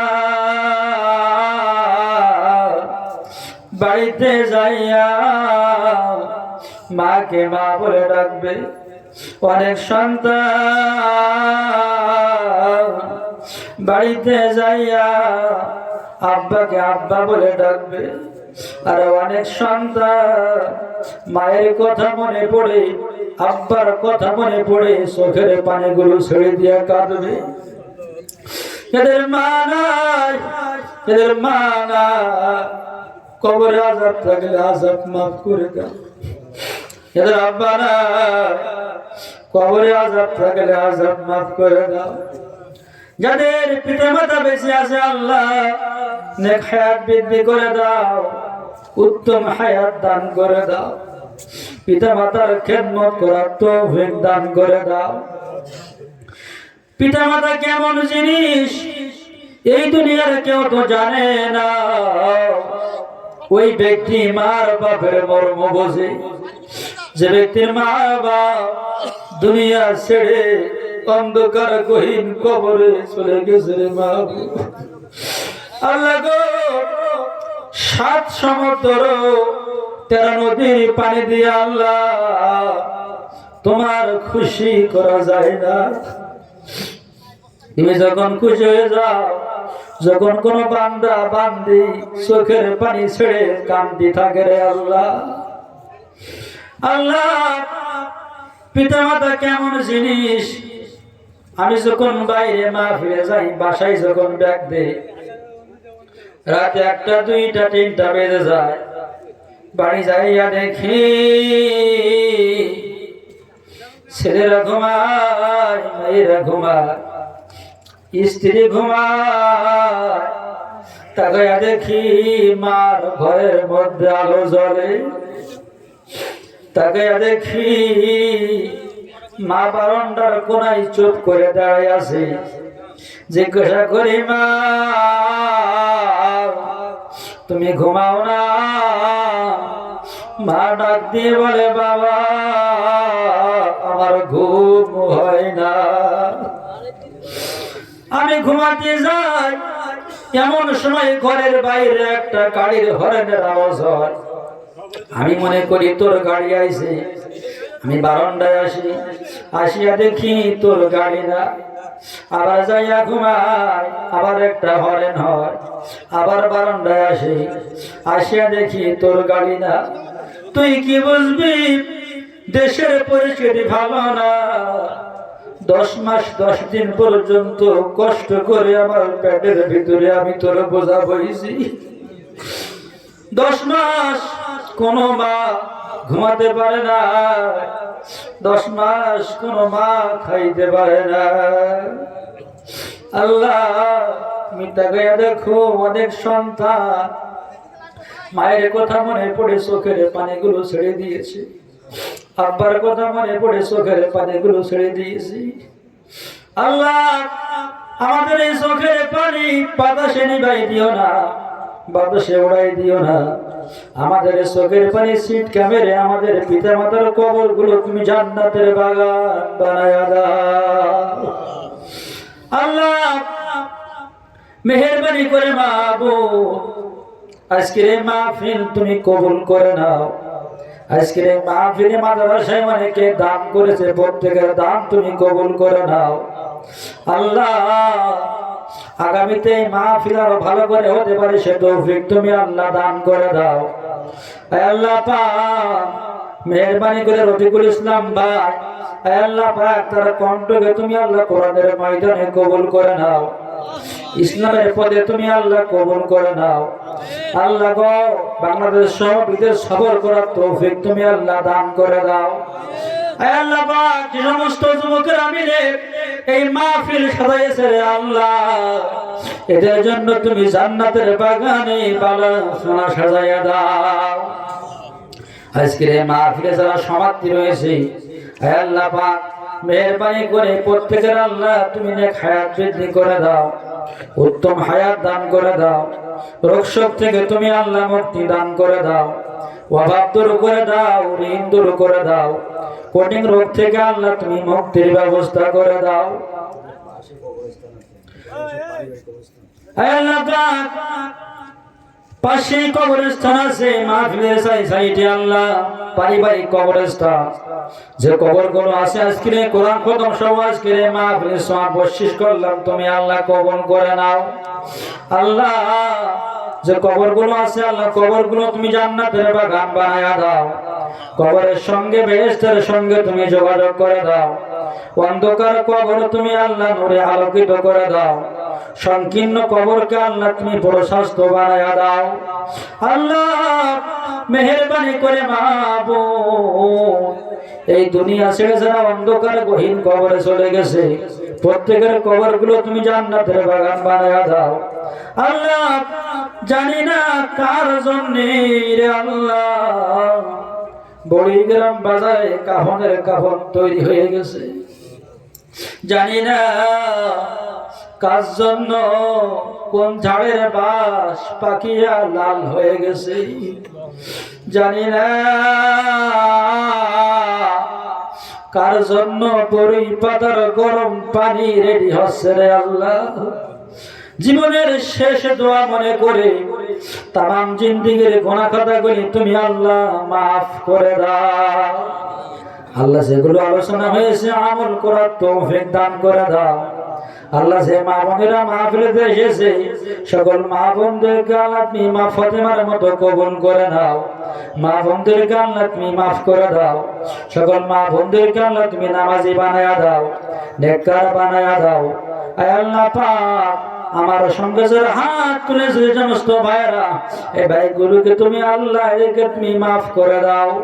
যারা মাহফিলে এসেছে আল্লাহ, বাড়িতে যাবার আগে আগে প্রত্যেক কদম বা কদমে লক্ষ লক্ষ নেকি তুমি আল্লাহ দান করে দাও। আমাদের প্রত্যেকের তুমি আল্লাহ কবুল করে নাও। আল্লাহ আমার সঙ্গে কোরআনের হাফেজ আছে, আলেম আছে, হাজি সাহেব আছে, অনেক বক্তারা আছে, দাড়ি পাকা মুরব্বীরা আছে, মসজিদের ইমাম সাহেব আছে, আল্লাহ কচি কাজা মাসুম বাচ্চারা আছে, তোলা বলে আছে। আল্লাহ কার হাতটা তোমার কাছে প্রিয়, সেই হাতের ওসিলায় তুমি আমাদের সকলকে মাফ করে দাও। আল্লাহ সেই হাতের ওসিলায় তুমি আমাদের সকলকে ক্ষমা করে দাও। আল্লাহ নবীজি বলে লিকুল্লি আরবাঈনা ওয়ালিয়া, 40 জন মানুষ যেখানে এক জায়গায় হয় জীবনের গুনাহগুলো মাফ হয়ে যায়। আল্লাহ তুমি আমাদেরকে মাফ করে দাও। আল্লাহ তুমি ক্ষমা করে দাও। কোন দিন জানি রে আমাদের নামে মৌতের খবর এসে যাবে, মাইকে এলান হয়ে যাবে অমুক ব্যক্তি ইন্তেকাল করেছে। এই রঙিন পোশাকটা খুলে সাদা কাফনটা গায়ে জড়াইবে, তার আগে আগে তুমি আমাদের প্রত্যেকের মাফ করে দাও। আয় আল্লাহ পাক, মাবুদ গো, এই বিল্লাল হোসেনের পিতৃকুল, মাতৃকুল, শ্বশুরকুল, শাশুড়িকুল, যত রক্তের আত্মীয় যে যেখানে ঘুমাই গেছে প্রত্যেকের কবর তুমি জান্নাতের বাগান বানায়া দাও।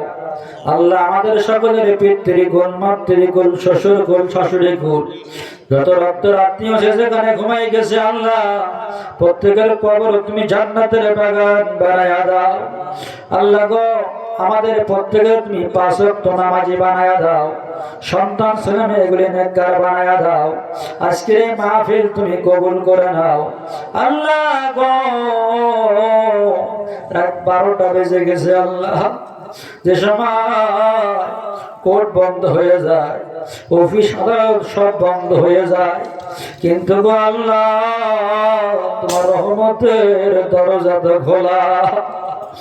আল্লাহ আমরা গুনাহ করি, এই জন্য আমাদের নাম হলো গুনাহগার। আপনি বান্দা বান্দির গুনাহ মাফ করে থাকো, এই জন্য তোমার নাম হলো গফফার।